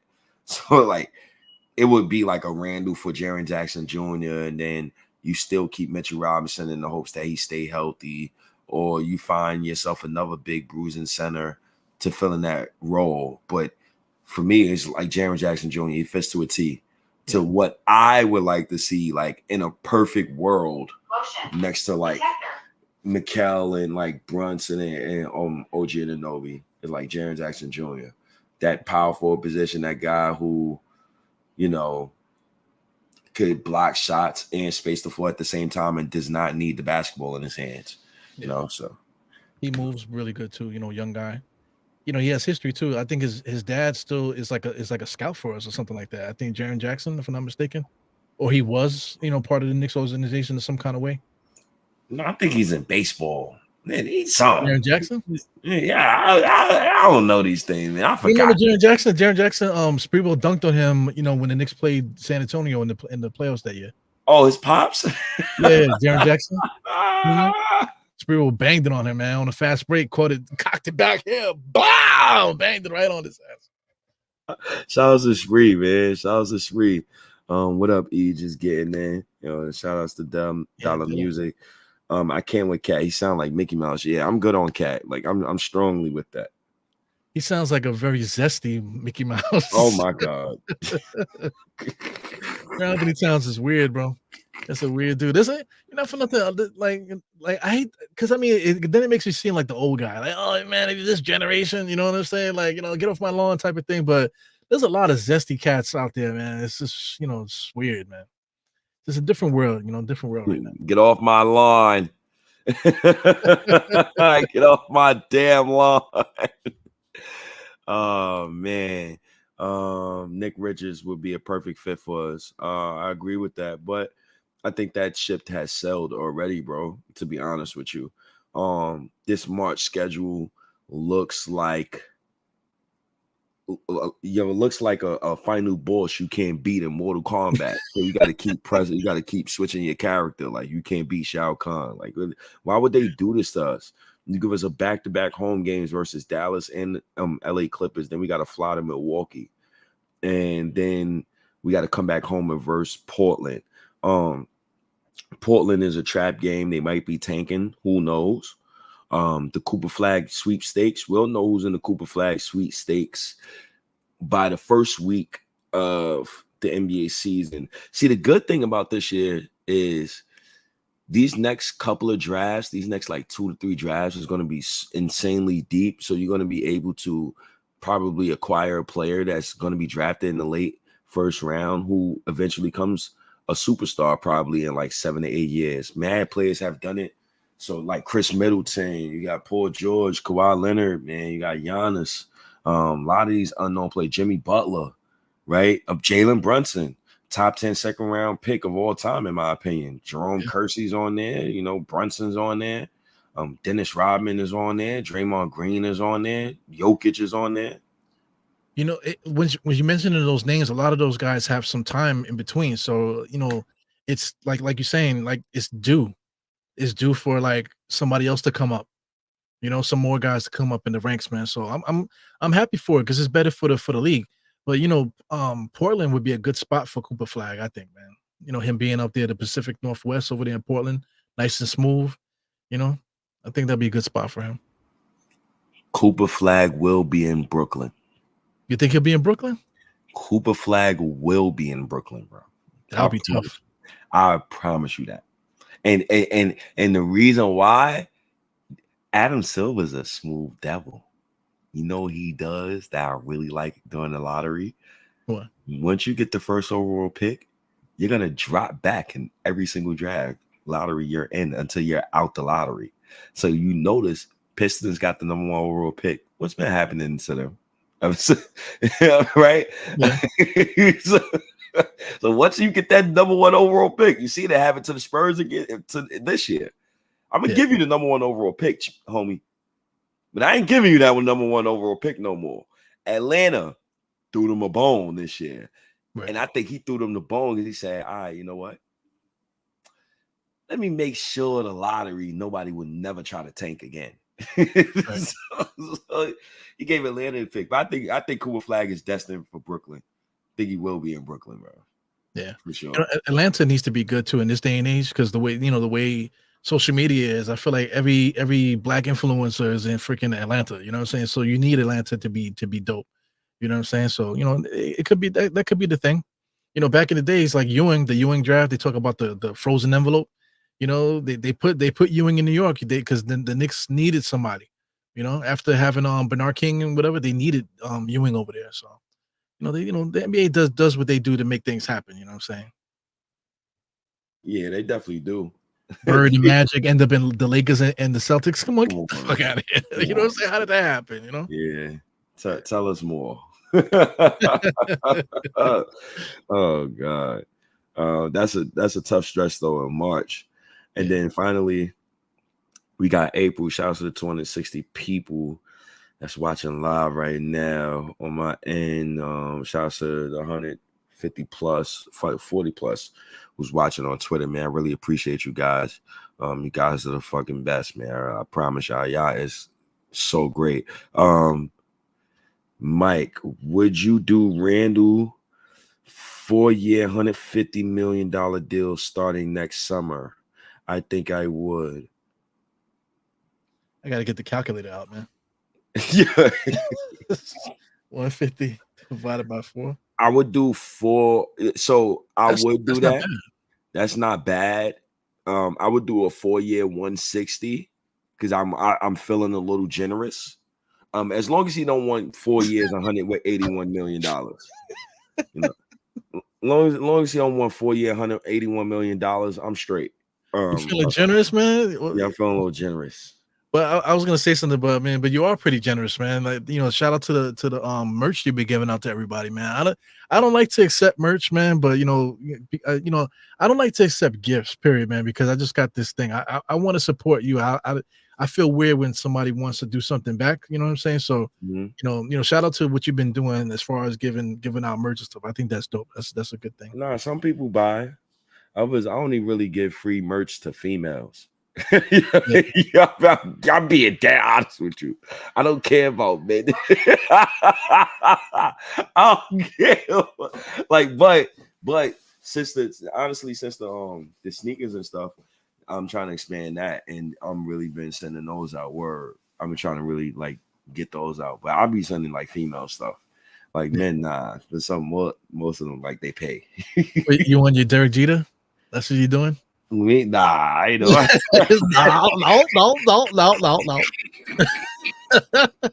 I only give it to females, you know what I'm saying? Yeah, all right.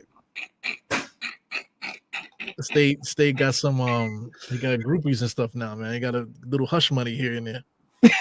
We got to pay them off, man, so they stay off my back on Twitter. Yeah. All right. They'll defend me when I'm saying something stupid.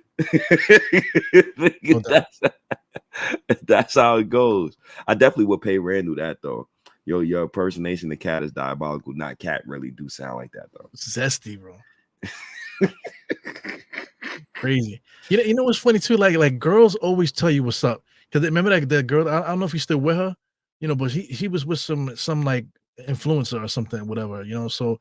But like they would have interviews and he's like talking or whatever, and he's like, what is that? Like, oh my God, like that talking. And then she just kind of just like, she just got that body language. I'm like, yo, man, this guy, somebody, he needs like his dad or big brother or somebody to put him on. Like, yo, man, I hope you're not paying. I hope you're not, hope you got a block on that debit card that you gave her. You know what I'm saying? Because this shit don't look right to me.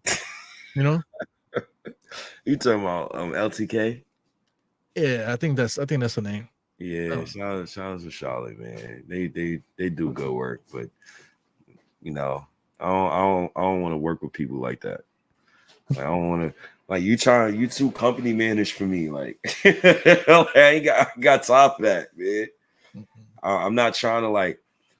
I want the Knicks to come to me because I'm being myself. If I'm not being myself, it's not going to work. That's how I feel about it too, man. On my channel, I say a lot of wild stuff, man. Whoever pops in and supports the channel, you know what I'm saying? They know what it is when they tune into to Die Knicks podcast, man. So, what's interesting about you though, man?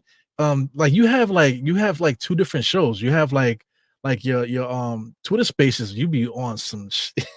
It's like you just finished going. You like sniffed a whole freaking brick of cocaine before you get on the Twitter Spaces, but then you come on here and it's like you got your like chamomile tea and you're chilling. You got your sexy Billy D voice on and shit. You know what I'm saying? Oh, because it's still August. This not October where I can scream at you and say, yo, Eru, man, why did we lose to Charlotte by 20? And Mikal Bridges went 1 for 10. Like I can't. Gotta snatch that out, man. Get that out the universe, man. Snatch it out of you. Hopefully, we don't have too many of those games this year, man. Hopefully not. Nah, that's a fact. That's why today I specifically chose this comic book, Civil War. I always choose a different comic book each live stream. That comic book, like it's like my outside emotions. So why did I pick Civil War? If you read comic books, Civil War, Iron Man, aka Tony Stark, he wanted to have everybody under the law who was a superhero. Captain America said, "Go to hell, go F yourself." That's how Civil War basically started. Yeah. But like the movie though, unlike the movie in the book, it was a guy. He actually blew himself up and he killed a lot of people. But in the movie, you seen T'Challa. It was his pops. So shout out to Marvel. Shout out to Marvel. Did you watch Deadpool 3, by the way? Yo, man, I can't wait to watch it again. I thought that was a lot of fun. I thought, man, a lot of fun. What you liked about it? Because it was one dude. He said, "Oh, I don't like it because it's too much. It's too much funny going on." I'm like, "Yo, bro, that's Deadpool, bro." Yeah, I mean, like that's the whole point of the whole thing. You know, the whole Ryan Reynolds. Ryan Reynolds was born to play Deadpool. By the way, man, he's because every movie that he's ever did, he's been playing Deadpool this whole time. You know what I'm saying? So. Yeah, but I thought it was dope, man. The best thing about it was basically him, the ad libs, the giving the fan service and stuff like that. I thought the whole thing was dope. And then too, they managed to tell a story too. They was telling a story throughout the whole mix too. So, and all the cameos made sense. Nothing didn't make sense. You know what I'm saying? So I thought it was dope, man. No, definitely. Like I really enjoyed the movie, man. Marvel on the up and up. X-Men 97 is great.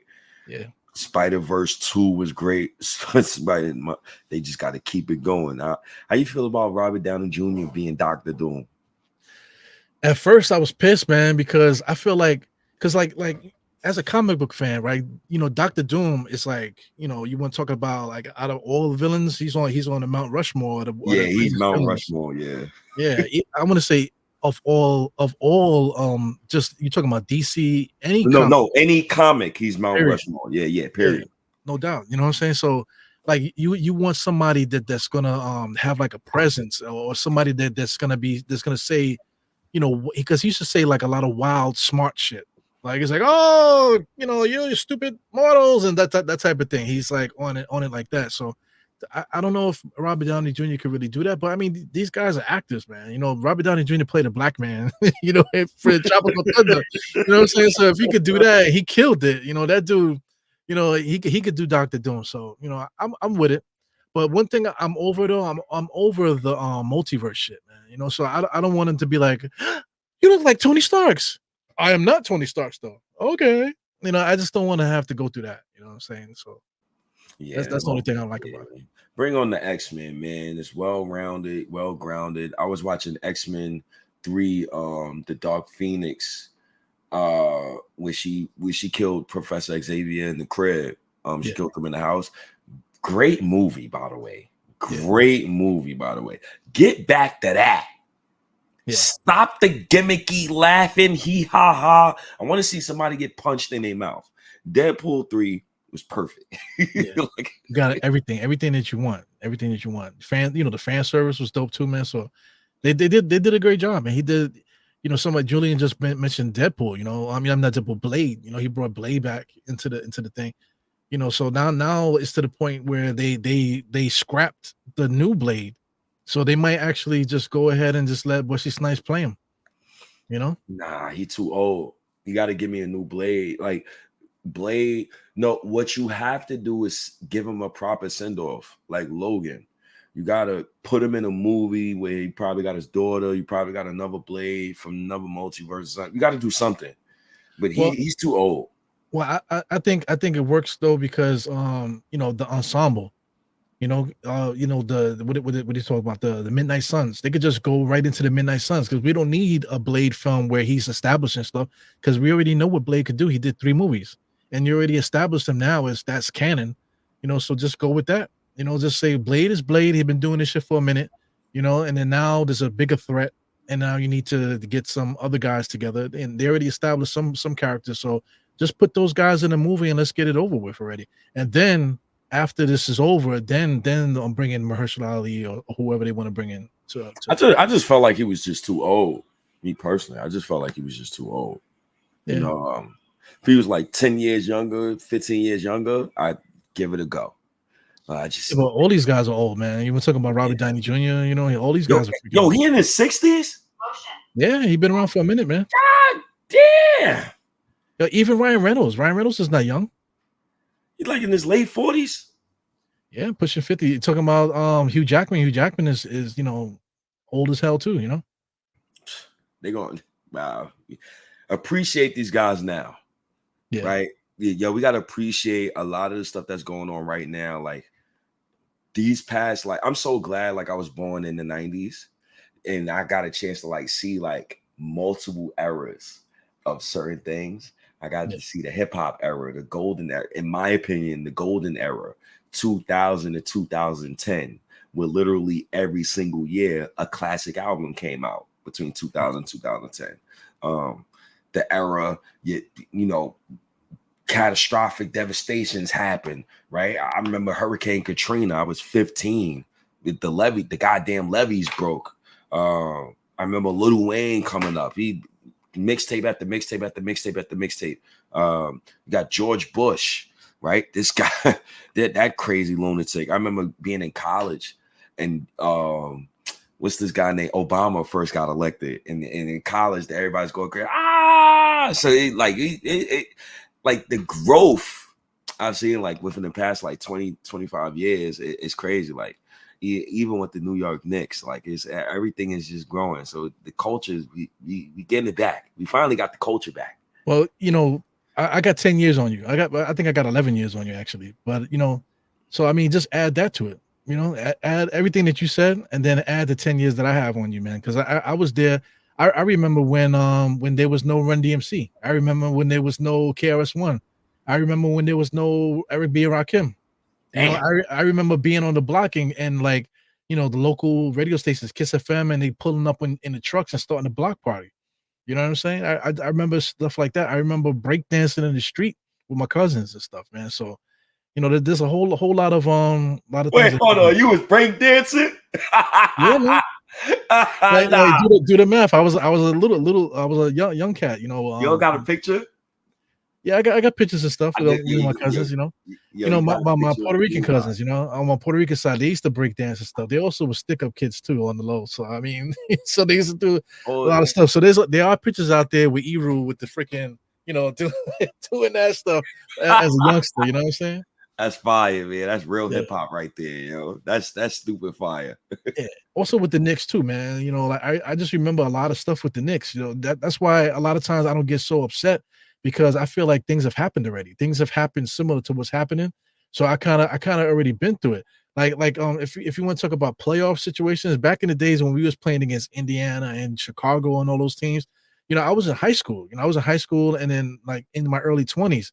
So you want to talk about, you know, going crazy, you know what I'm saying, during that time. So I already know what it's like to like lose my temper or want to physically fight somebody over the Knicks. So I've been through that already, you know what I'm saying? So now that I'm older and I see people doing it now, you know, it's just like I just feel like that's why I gave that speech earlier, is because, you know, I've been through it already, so I know what that entails, you know what I'm saying? So I just want that, I don't want people to miss it. You feel me? I don't want people to get so caught up in the nonsense that they miss what's happening. They missed the whole ride, you know? No, that's a fact. 1986 to 1998 hip hop for me. Listen, I ain't that old. Listen, 86 to 98, I think that's the golden era there. I don't know. A lot of classic albums though between that in that era, but 1999 to 2010. In 1999, there's at least 6 golden albums that came out that year along with DMX. Yeah, but a lot of those albums that came out, you know, those same guys put out albums before that. Classic albums, same way. You know, you want to talk about Lil Wayne with the mixtapes? Lil Wayne came out during this 86, 1998 era. You know? Yeah, I know. When you do your homework, these dudes, a lot of these people have been out for like 30 plus years. You just didn't discover them until they was like 8-10 years into what they was doing already. And they built up a nice little catalog. Nah, man, see, that's what I'm saying. You really don't, like, you just had to be there. Because like, could you imagine like living in a world with no internet? You know how things would pop off without internet. So it was crazy. Wow. Nowadays the kids are inside all the time with the tablets and stuff, you know, and they be online doing what they do. You know, even this shit, you know, who's thought about us sitting in front of a camera talking shit on the internet? You know what I'm saying? Nobody would ever think we'd be doing shit like that. But back then we literally used to be outside. I know that's the joke, you know, but we literally used to be outside because that's how you knew what was happening. You had to be outside. You know, like I remember stuff like I remember when Biggie died. You know, I was outside. I remember being outside and watching his you know, the funeral, what do you call it? The hearse going through Bed-Stuy. I was on the freaking block. I was out there. You know what I'm saying? You know, so I just so much things, man. We from that era, it's just different, man. You know that's you got like when people say, "Oh, you old head," this, that, and the other. You know, what I'm saying you kind of got to respect where people come from, the era that they came from. Because everybody does things different in their own era. You know what I'm saying? So people now do things the way that they do it, but we did it a different way too, man. And it was amazing during that time. It definitely was, man. Shouts to the 90s, man. The 90s created a lot of this culture. Yeah. I want to mention too, like you're talking about culture, like the backpackers, now it's a joke. Oh, the backpack rappers, all this and the other. But at the time, backpack rappers were the gangsters because they had backpacks. What the fuck you think is in the backpack? You know what I'm saying? It wasn't homework. You know what I'm saying? It wasn't schoolwork. What you think was in the backpack? The work was in the backpack, or the freaking, the guy that has the gun is the one with the backpack. You know what I'm saying? So, I just remember being at West 4th Street. You know what I'm saying? They used to be ciphers. People used to be rapping in the street. Let's say back in the days, you see movies where people were singing doo-wop in the streets. Literally, you could catch a cipher on the train, going to work on the train, and there's just a bunch of guys rapping on the train. That's how it used to be. Yeah, that's fire. That's fire, man. That's fire. That's real culture right there. You want to talk about golden era? That's what I'm trying to say. You want to talk about golden era? Motherfuckers used to be on the street corners, literally battling each other instead. Yeah, that's fire, man. That's where a lot of legendary rappers came up off of, man. Corners, man. Yeah, you want to talk about Kweli and Most Def and those guys? Some other guys too. They used to be right there, Westport and what do you call Washington Square Park by the fountain. That was the big spot right there where everybody used to come through there. You had to come with your peoples too, because like I said, the backpack rappers was the ones with the freaking guns in their bag and shit. You know what I'm saying? That's box cutter era too, man. So, it is what it is, man. Your man come with the little pocket rocket. You gonna teach you something. Fucking there ain't nothing like. Like you got to be older to really get it, man. Some people still rock with those box cutters, but ain't nothing like hearing that box cutter click open, man. Click, click, click, click, click. Oh, yeah, ain't nothing like that, man. Once you hear that shit, it's like, oh shit, what's up? You know what I'm saying? Oh, chill, bro. Yo, shout out to my guy on Dias and NYK, man. Salute. Like and subscribe to both of our channels. Me and Eru, we put a lot of work into this Knicks content thing, man. We just trying to do this for the love, man. On Dios is doing a good job too, man. With the hell yeah. Stuff. Yeah, he's a beast. Yeah. He's a beast. Listen, man, a lot of people don't understand like this, like the Knicks content stuff. Like a lot of people don't understand. Like, we lose a lot of sleep sometimes. Like, and like it'll be days where like today is Knicks home opener. It got announced. Right. I had to make sure I run a live stream today. like you had to. Yeah. Like, how can you not? Right. It's the one-time thing. You do it 2 days from now, the allure is not there, right? You got to always be on point. So, And then it's not easy too. Like I was talking about earlier with the whole, I keep mentioning the whole morning brew stuff. That fuck with me mentally. You know what I'm saying? Like for real, because we're not getting paid for this shit. You know what I'm saying? And we're doing this shit out of love. So when you lose that, it kind of fucked me up. It's like, and I'm glad that today, like 2 weeks, it's been 2 weeks since I did a pod. And it's just poetic that I'm back with my brother here, doing a pod together. You know what I'm saying? So, that's what it is, man. The brotherhood of these Knicks, man. We have to cherish these moments, man. Because it's like this little point in time. You're talking about golden era hip hop.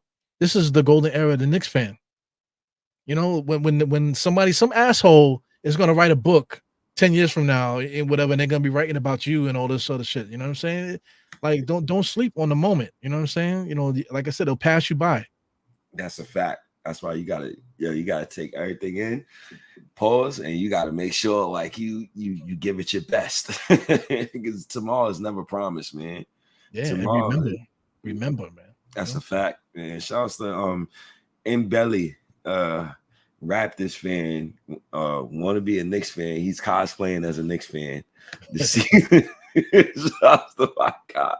They still down there in West 4th, so that's cool. West 4th, a legendary playground. That's what's my next Substack gonna be about. I'm gonna write about New York legendary playgrounds. I think a lot of people don't know about the legendary playgrounds, yo. Yo, New York City, I say this, I guess somebody can steal it. Maybe you can steal it. New York City is the land of 1,000 playgrounds, man. If you want to play some ball, you could play ball anywhere in New York City. Anywhere. There's parks all over the place, man.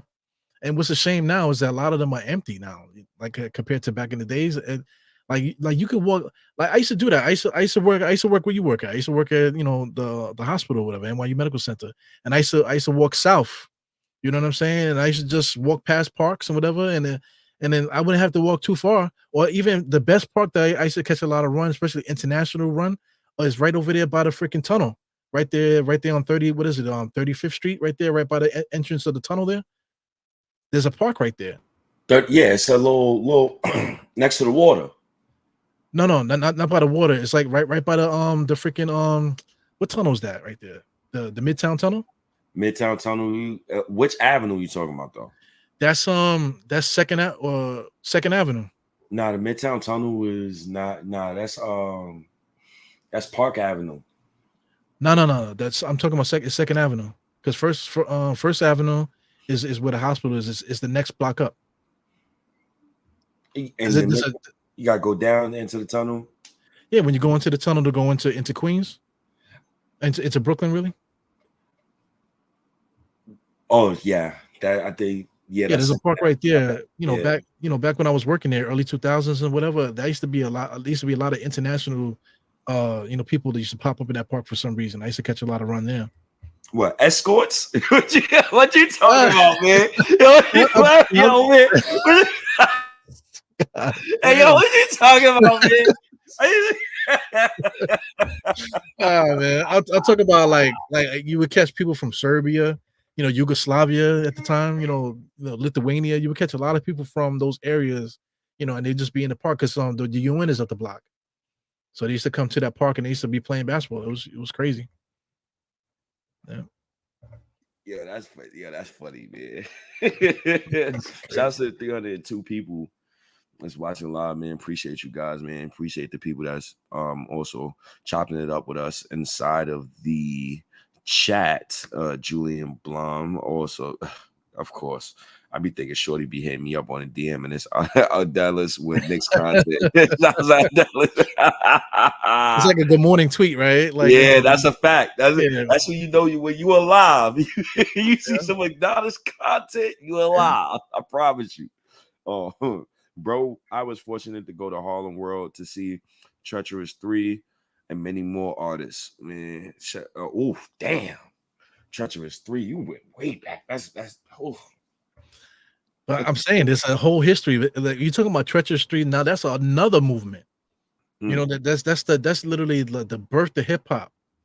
That part, you know what I'm saying? So it was you just had to be there. I didn't experience it, but I know people, a little older than me that experienced that. But I never hated on people older than me. This generation now, they be hating on the people older than them. I just don't understand that. You old geezers. That's how they look. They even look at me like that. I mean, no, but it's. I don't know. I'm gonna be honest with you. I have no answer for that. Like I literally have no answer. I will not defend it. I'm gonna just say they don't have no OGs. And when you have OGs, people that actually put you in your place that you'll listen to, and they'll only put you in your place because they love you and they respect you. They don't want you to see you go down a road that they've seen other people go down. I think a lot of us don't understand that. Like when we're listening to like older folk, and I think that's the one thing I've learned about getting older as a man. But here's the thing, though. Say like OGs, like just not because we always talk about street stuff, man. But let's say basketball, right? There's OGs that seen Jordan play, right? And how could you shit on Jordan and like to that degree, like it didn't happen, like to me as an older person, you sound like a bitch. And they think they're so smart because they want to be relevant to the younger crowd. But then the younger crowd is looking at you like you a bitch, isn't it? Isn't Jordan your man? Didn't you grow up watching Jordan? you know, and now you're gonna shit on him, whatever, you know what I'm saying, with your tight jeans and whatever else that you're wearing, just trying to be young and stuff like that. You know, that's the problem. The OGs are the ones that screwed up. I think the connections and everything, not just basketball, but you talk about hip hop or even with politics and stuff. Like right now, like if you look at it, look at Trump and Biden, 70 years old, running for president. So the reason why I'm mentioning that, because like, where's the 50-year-olds? There's no 50-year-olds doing nothing. You want to know why? 40-year-olds. Yeah, the 40-year-olds, 50-year-olds. Where are they at? You know what I'm saying? Because something's up with that generation. Something's up. You know what I'm saying? Yo, I was thinking about that the other day. Like, not to get a like subject like OD, but like, how the hell, like, a man who is way older than me, who's going to be in the grave by the time I get to like 50 years old, my damn self, why is he going to be the president? Shouldn't you put somebody that's around like 40, 45, 50 years old as president? That's just me. You know? Well, I don't mind 60. I don't mind 60 something, but these guys are like pushing 80. You know what I'm saying? What the hell? What the hell are they doing running for president? And you mean to tell me there's nobody else? There's nobody else? You know, so that's the thing. That's you know, that's almost just like a not a blueprint, but just like, I'm gonna say it's just a reflection of the way the world is right now. You know, that's all. You want to talk about people that's gonna save the world. These young kids now that are like in grade school age, man, those kids are gonna save the world. Because I got little kids now, and they there's something different about them, man. And just his friends, there's something different about this generation coming up, man. I think these little guys that are in grade school going into, you know, coming up, I think they're gonna be the ones that save the world, man. To tell you the truth, I definitely agree. These guys is very intelligent, and they have all of the things that my generation didn't have, and probably in your generation didn't have. They have access to everything, like money, apps, like everything. Like, I wish I would have had a F movies back in like 2015. No, 2005. You know what I'm saying? So I can watch movies for free all the goddamn time. I wish I had that. You know what I'm saying? Like, these kids, YouTube is out. What year YouTube came out? YouTube been out for a minute, but you know, people really just started really popping with the shit maybe like 10 years ago. You know, 10 maybe 15 years ago. So yo, bro, like, it's technology's evolving. What you about to say? My bad. No, just piggybacking on that. You know, they you know, this generation now grew up on technology, but they still stupid. You know, it's like, yo, how do you do that? How do you do that, man? Don't you got a smartphone in your hand? The young kids are already like, yeah, they already know how to do it because they got a smartphone in their hand. You know what I'm saying? So once they get to that age, they I don't know what they're gonna be doing, man. They're really gonna change the world, this next generation. Yeah, I'll be telling my moms, like, sometimes, like, I don't want my nephew with no phone access to the day. Like, let him play with the toys and just watch and see what's on TV. Like, he got like no phone, like no swiping. Because like, even myself, I found myself the other night. I was on my phone. I was just swiping for like 10 straight minutes. I said, wait, hold on. Yo, let me write an article or something. I'm swiping too much. I'm not accomplishing anything. So like, even I had to like scale it back a little bit sometimes. Yeah. Yo, sometimes me and my lady, we be sitting in the living room, you know, the TV's on, but me and her both on social media, sending each other stuff, right? And we sit right next to each other. So it's like, you know, it's a funny time right now. But like I said, that this young generation, they're not gonna be on it. They're gonna be, you know, the matrix is gonna be a part of them, and they're really gonna change the world. I really think so. Nah, I think so too, man. Shout out to the youngins, man. Because once again, this is the best New York Knicks team in my life that I've seen. And, you know, going into April, I think we're going to be, including the younger Knicks fans and all of New York, I think we're going to be on fire. Because now it's the finish line, right? 2025, April, you know, we got Philly, Cleveland, Atlanta, Phoenix, Boston, Detroit, Cleveland, and Brooklyn. We got Philly at home, Phoenix at home, Boston at home, Cleveland at home. I love the way they set up April, bro. Yeah. I love it, bro. Because Philly, we could possibly play them in the playoffs. You know Thibodeau going to take that game serious. And I want him to. I'm taking that game serious. That's a very important game for me. Very important. The Phoenix game is important. Why? Because what if we meet them in the finals? I want to make sure we could beat them we could punch them in their mouth, right? Unlike the last couple of famous boxing fights that I've watched in the liquor store with my uncle. And I'm like, yo, uncle, why is this guy fighting like this? Why is he not exciting? This is ridiculous. If I put on fight night right now, I bet you me and another person will put on a better fight than what I've seen the last couple of fights. Devin Haney and whatnot. I can't take it no more, right? And then Cleveland. We beat Cleveland a couple years ago in the playoffs, but this is a new season. So I want to make sure we still got our foot on Cleveland next. And the away games is interesting to me because we got Cleveland on the away game. So let's say we play Cleveland in the playoffs. We got an away game. We got a home game against them. I'm intrigued. Now, Atlanta, it all depends on what's Trae Young mindset. I listened to a podcast recently from Trae Young. I don't like his answers, bro. I don't like when an NBA player just and let me take this off, that schedule and put it to me and you.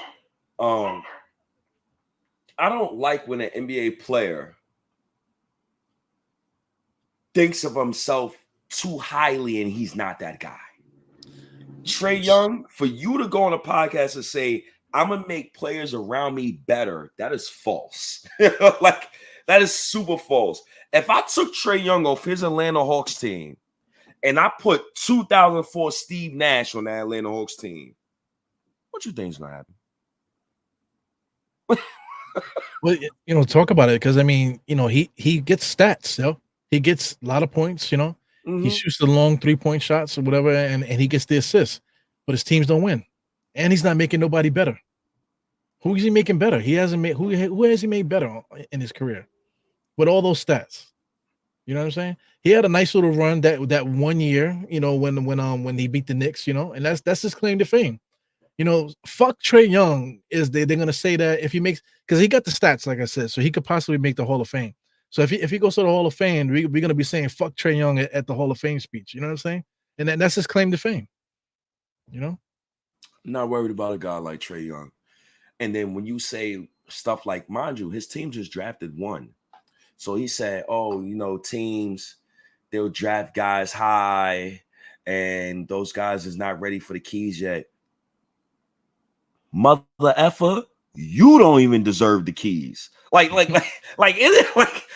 this is why, like Randall, after that interview with Paul George, when he came, because sometimes you got to come out and say it. You can't just be quiet about it. You got to say it so I can stop assuming what your parents teach you. Assuming makes an ass out of you and me, right? Yeah. So for me to stop assuming, I need Randall to say it. Hey, look, I'm not that guy. Went on Paul George podcast. I'm not trying to be disrespectful. He say, look, listen, I'm not the number one option here. Right? He congratulated Jalen Brunson on being called the captain last week. Yo, shout outs to you, captain. Oh, he gets it. Yeah. He gets it. He gets it. Trae Young don't get it. You would never win a championship. Don't get it. Yeah. And that's it. They got the number one overall pick, and Trae Young's still going to be ball hogging. If I was the Hawks, I would have sent Trae Young. I would have bench shipped him out, and I would have gave the ball to the number one overall pick. That's what I would be doing this season. But what's effed up about that, Atlanta don't have their pick in 2025. Damn. Why you think Adam Silver gave him the one pick this year? See how that works? Yeah, the fix is in. Yeah, I could argue that they probably should have traded on Trae Young and kept what's the name? I trade them both. I'd have traded them both. Yeah, you're right. I would have traded them both, but like you said, 2025 they don't have nobody. No, they don't have their pick. Nope. Yeah, that sucks. that sounds like a Knicks thing. That sounds like something the Knicks used to do. We don't got our pick neither. The difference, though, We got OG, Mikal, Right. Brunson, Hart. You know, we got the Villanova boys. We got Mitch Robinson. We got Julius Randle. We got our 4 first round, our 4 draft picks on the rock. We good. We good. We ain't got. I ain't worried about no first round pick. With all due respect, you know. Yeah, it's like the Knicks back in the days too. During the Ewing era, we used to give up picks all the time. We didn't give a shit. You know what I'm saying? Because we were winning. We had a formula that was working. You know, building it behind Ewing. So that's where we are right now. So at this point in time, we don't really need the picks. And the Knicks been drafting well anyway, so it don't even make it. They don't make a difference. That's true. Shouts to Pacom did that. You know, the secret weapon. I'm gonna start calling him the secret weapon. That's the secret weapon right there. I just need him to make the roster, Eru. We know the 9-man rotation, right? It's that 10th man that I need to make the roster. But Eru, how do you feel about the month of April? No, because I don't think you really like discussed it yourself. How you feel about the month of April and the month of March and April and overall, and how many games you think you will have to win the East? Because in my opinion, the East looks so competitive, in my opinion, that I think the first team in the East this upcoming season is going to have like 51 games. In my opinion, like that's how competitive I think the NBA will become. And also the trickle effect, last thing, from when Adam Silver allowed the Atlanta Hawks to win the 1 pick this season, that said to other teams, hey, you could tank all you want. You might not get that 1 pick, champ. So how you feel about those last 2 months and the confidence in the Knicks going into the playoffs with those games? I agree with you, man. You know, I definitely agree. You know, I just think I think the schedule as a whole is epic. You know, it's good for fans. It's good for us fans, definitely, man. You know, just because you know it starts off one way and it just continues to build on as time goes on, man. So just to keep us engaged, I think you know just so I'm glad that we did this. You know, talking it through, because it's definitely painting a picture for us having like a fantastic year. You know, just a fun year from a fan standpoint. You know, the last month, you know, in March, you know, just kind of like the dog days of the season, kind of. I kind of like the fact that we're playing so many away games and the way the schedule is situated, because it keeps the Knicks on their toes. I like, and then April, I feel like April's almost kind of like coasting, and a lot of these teams, Philadelphia, you want to talk about some of these other teams. I think they're gonna be looking to coast, like Philadelphia and teams like that, Boston, because Boston too. When we smoked Boston, we was beating them cats by like 40. And then they took their starters out in the third quarter. You know what I'm saying? So, you know, teams do that. So, you know, if they do that again this year, man, then you know it just spells for the Knicks to be right at the top, I think, this year. And then, you know, that comes to the last part, the famous championship or bust question. What would be the utter disappointment to you next season? Like utterly, you know what? You know what, man? F Leon Rose, F Thibodeau, get these guys up out of here. I had enough of this. Yeah, I need something new, man. I don't even know if I want to say it though, man. I don't even know if I want to go there to put it out there. Gonna have to, man. You're gonna have to talk the worst case scenario where you're like, okay, get this guy up out of here ASAP. Like you're genuinely pissed off with the Knicks. Like, well, it's gonna have to be the injury bug, man. If the injury bug hits us, man, you're talking about OG, Julius Randle coming off major surgery, Jalen Brunson's been you know beat up a lot. You know, just go down the line, Mitchell Robinson. You know, there's a lot of guys that get hurt a lot. You know, so if any of these guys see, let's say if we get a multiple guys during the season that's out like that, you know, that's the worst case scenario. You know what I'm saying? We have a lot of depth, but we also have a lot of guys that could just go out. You know what I'm saying? That would be asked out. You know what I'm saying? So that's what I'm kind of afraid of, you know, just looking forward. But like I said, I don't want to really put it out there. You know, because if we stay healthy relatively, I think we'll be good. You know, another name that people don't talk about, Bates Diop. He's not the greatest player, you know, but he's somebody that like if somebody goes down, he can come in there and he can contribute too. So that's part of the thing. What I'm saying, like no matter who we put in there, I'm hoping that guys just play the role. You know what I'm saying? So then like we can give OG a break, you know, and then put Bates Diop in there and let him get off, because we know we could trust him to fill in the spot. You know, not to trust them to drop 30, 40 points. Not saying that. Just somebody that when let's say if Julius is there and we don't have you know, if we don't have OG for the night, or we don't have two guys, we could put Bates Diop's in there. He can give us some solid minutes, you know, and just play his position, and we can still win. So that's what I'm hoping for. Cameron Payne is another guy, you know. Shout out to him. You want to talk about rotation, 10-man rotation? He might not even be in the fans' 10-man rotation. You know what I'm saying? But he's good enough to start for us if Brunson was to get hurt. You know what I'm saying? So little things like that, man. I think will help us out. You know. Shout out to the New York Knicks, man. They built a nice little tall roster. I agree with what you said, man. To firmly put it, like, is that Big Nick energy?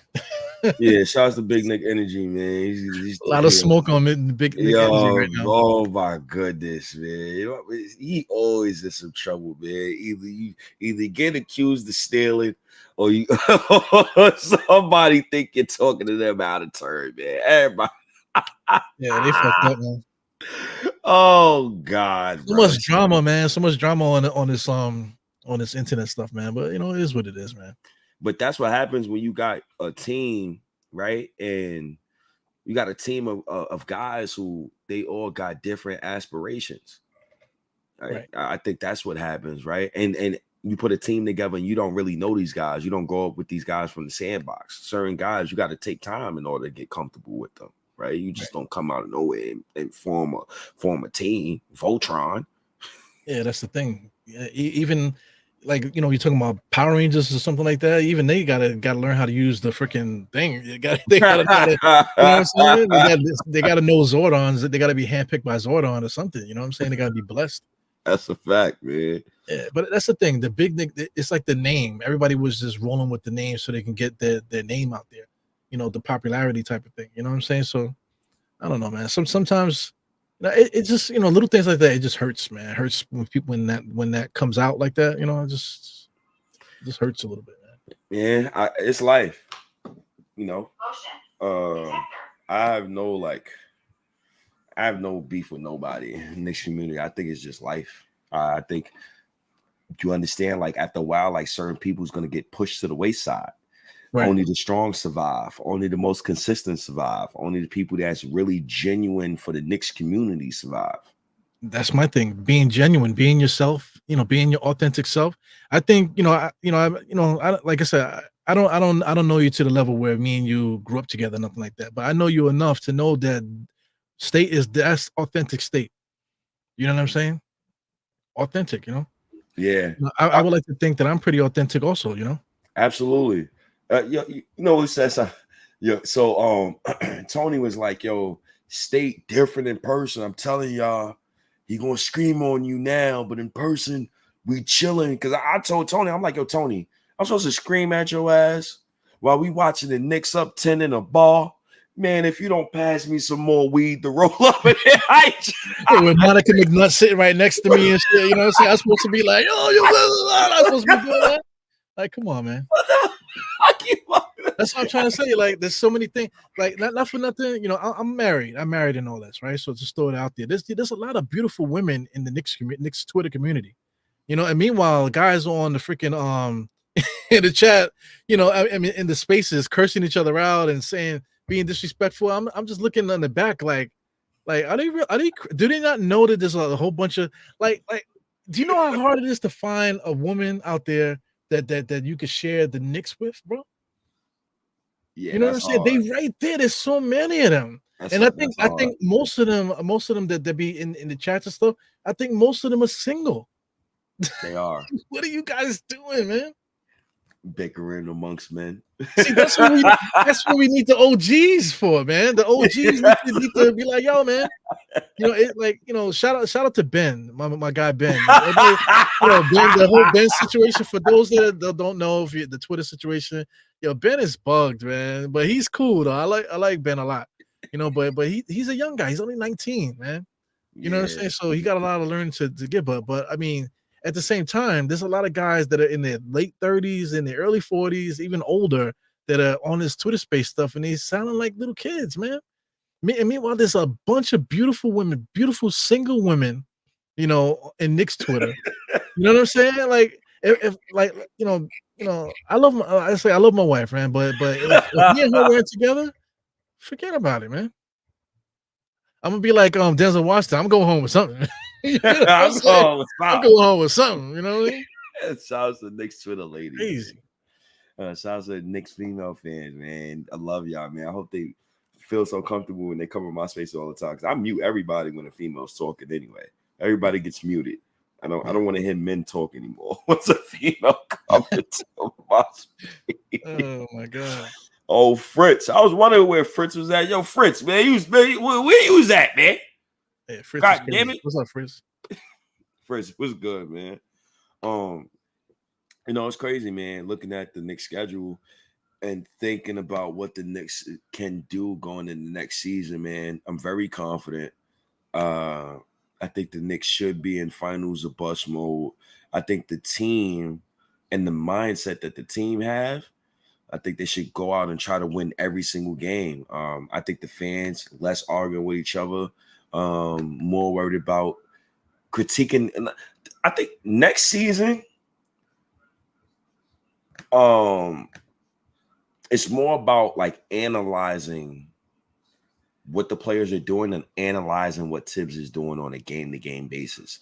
I don't think it's about the individual players no more. Like, for example, like me and you have a conversation. I used to single out, like literally, I single out Evan Fournier and Alec Burks for about 30 minutes because I'm like, yo, I can't do this no more. Eru, like I'm watching, I can't do it no more. I can't buy into that. Now, next season, the conversation is, yo, Eru, man, why before the halftime, Mikal Bridges only touched the ball 7 times in the first half? Like, that's the type of stuff I'm trying to have debates about. Like, that's what I'm nitpicking. Right. You know what I'm saying? So, yeah, it's all on Tom Thibodeau. You got the keys, man. You know what I'm saying? You got the keys. You got to drive the car. You know? I don't know if anybody's seen that, man. On the not the FDR, the freaking Jackie Robinson. Did you see what happened on Jackie Robinson the other day? No, what happened? There's a part where the cars funnel and turns into like 2 lanes and it's kind of tight, but somehow like 4 or 5 cars jumped and they all landed on top of each other and it totally clogged the freaking Jackie Robinson for like most of the day and stuff, man. So and that's like and if you look at the cars, they all are like beautiful cars, like sports cars, Mercedes and BMWs and stuff, and they're all stacked on top of each other. Like, you got the vehicle, you got the car to drive. How did 6 of y'all end up stacked on top of each other, in the highway? You know what I'm saying? Like Tom Thibodeau has all the pieces to make it work. You know what I'm saying? So for him to drive this team off the cliff, or if there's games where like he said, like, why is he sitting Julius Randle right now? Why is he Mikal Bridges on the bench?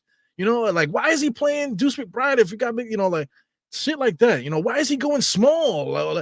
Stupid shit like that. Like, there should be no stupid shit. You're Tom Thibodeau fan. I know. That's why I always scream at Tom Thibodeau. I don't like him. That's why I know that I know nobody's never going to change my take. The Tibbs Klux Klan. Damn, son. It's a group of y'all. And I'm looking in the camera. It's a group of y'all. He better win a damn championship this season. Nothing more, nothing less. There is no excuse you can hand me in the playoffs. I don't want to hear about injury in the playoffs. I don't want to hear about injury in the regular season. Leon Rose traded. Can we change their name to Tibbs Kids on the Block or something like that? I don't know. That's how personal it is. Damn. What, you want me to say the Tibbs Clan? I say the Tibbs Clan. They're a clan. Clan. They a clan. Okay, so you know what? I like the Tibbs Kids on the Block. That's a little bit more PG. Tibbs Kids on the Block. Okay, some Tiger Beat. That's Tiger Beat right there. Okay, the PG version. Damn, man. Because I can't even say it. Like,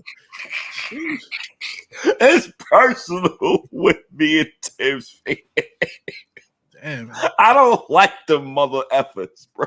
I'm telling you, bro. Oh, man. The association is crazy though, man, because I don't even want to go down that rabbit hole. I like to go down rabbit holes, man, but I think I'm gonna jump over that one. I'm jumping over that rabbit hole. It's personal. It's personal because they don't. I really don't want to get into this combo, but they don't do they don't call fair skinned folk dumb on Twitter, bro. They don't come at fair skinned. Jesus Christ! Everybody come at. All right. Good night, everybody. This has been the Dire State of Mind, episode 92. Oh God, man! Sounds the evil, man. That was a good laugh, man. I think of a new name, so the next time we come back, go ahead, man. Because I mean, like, what if they like it and they put it on a t-shirt? And then it's like, damn, what did I do? What did I do? Imagine showing up to a Knicks event or whatever, and somebody got a like, Tim's Clutch Clear t-shirt. Damn, son. They already got like MAGA hats and stuff, like, make Knicks great again. You know what I'm saying? Can you imagine that? Oh my God. Oh my goodness, man. Shout out to Knicks fan, man. Knicks fans is the best, man. It's 326 people in here. There's a total of 150 plus watching on Twitter right now. Appreciate you guys watching on Twitter. I'm also streaming live from Twitch and Facebook. So appreciate everybody who's watching on Facebook, and I appreciate everybody who's watching on Twitch.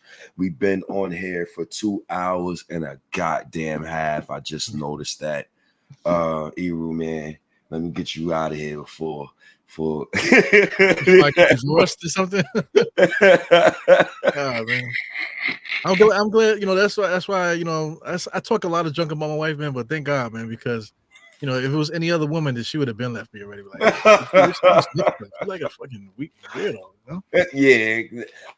I think only certain women will understand, because I had to tell people now, like, look, hey, listen, it's Knicks opening night.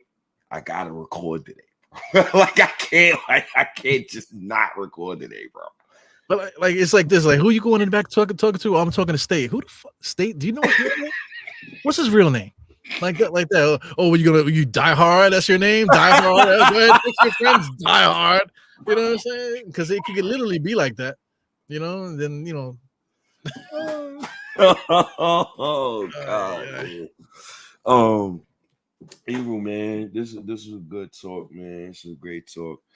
We definitely going first day of training camp for the New York Knicks. We definitely gonna come at you with another diehard state of mind for the first day of training camp, because the first day of training camp is time to go. That means the Knicks season started, and that means that we gotta start. We gotta go into overdrive mode. But Eru, what do you gotta say to the people? What do you have coming out soon? I know you was on a 2-break hiatus.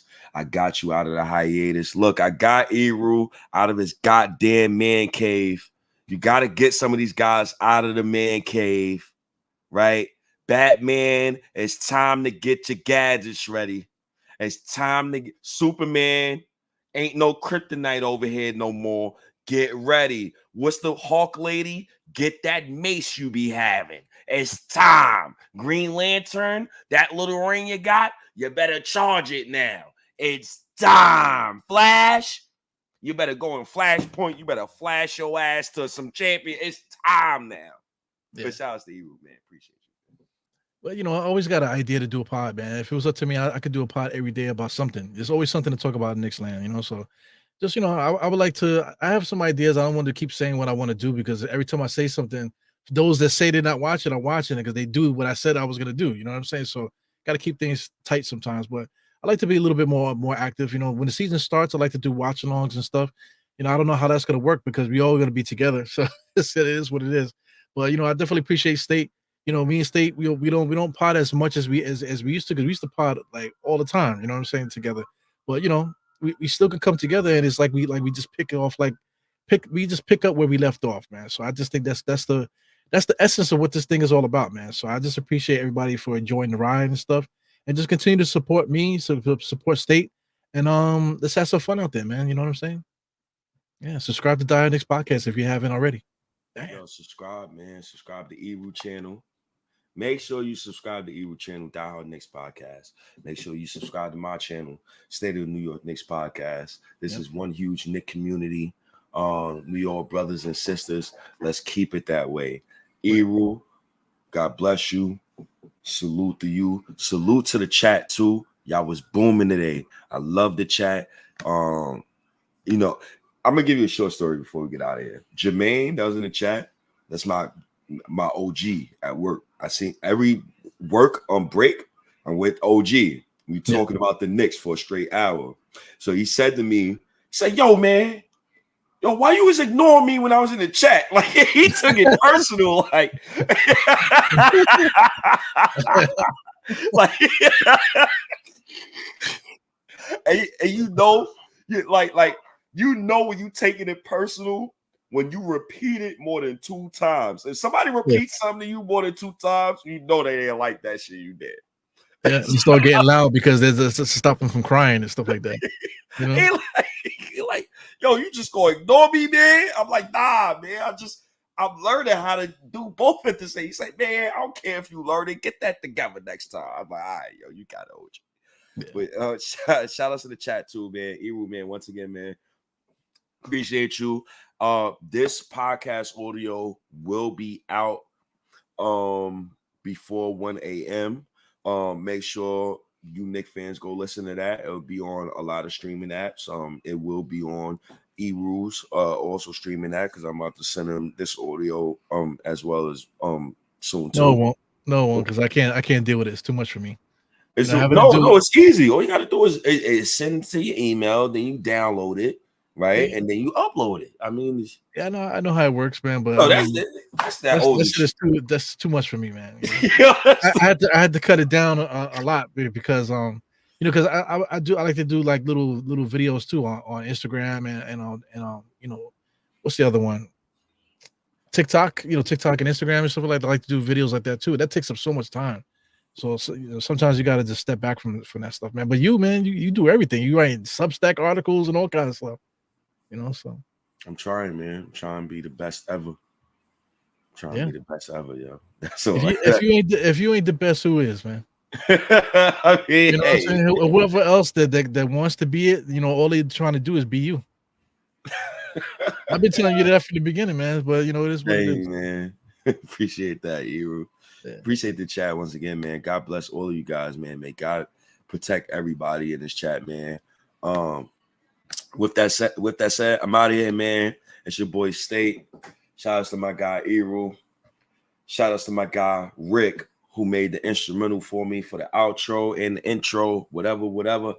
And shout out to Marvel, man. Love this story, Civil War. I always try to make sure I keep a comic book in front of the laptop to kind of describe how I'm feeling at that moment in time. I'm feeling like it's a civil war. I'm feeling like I want to go to battle with everybody. I'm feeling like the NBA is Iron Man and I'm Captain America. No, I will not confine to your little laws, Iron Man. I want to go to war now. I'm going to war against the whole NBA. Eru, I'm out of here. It's your boy State. Peace out.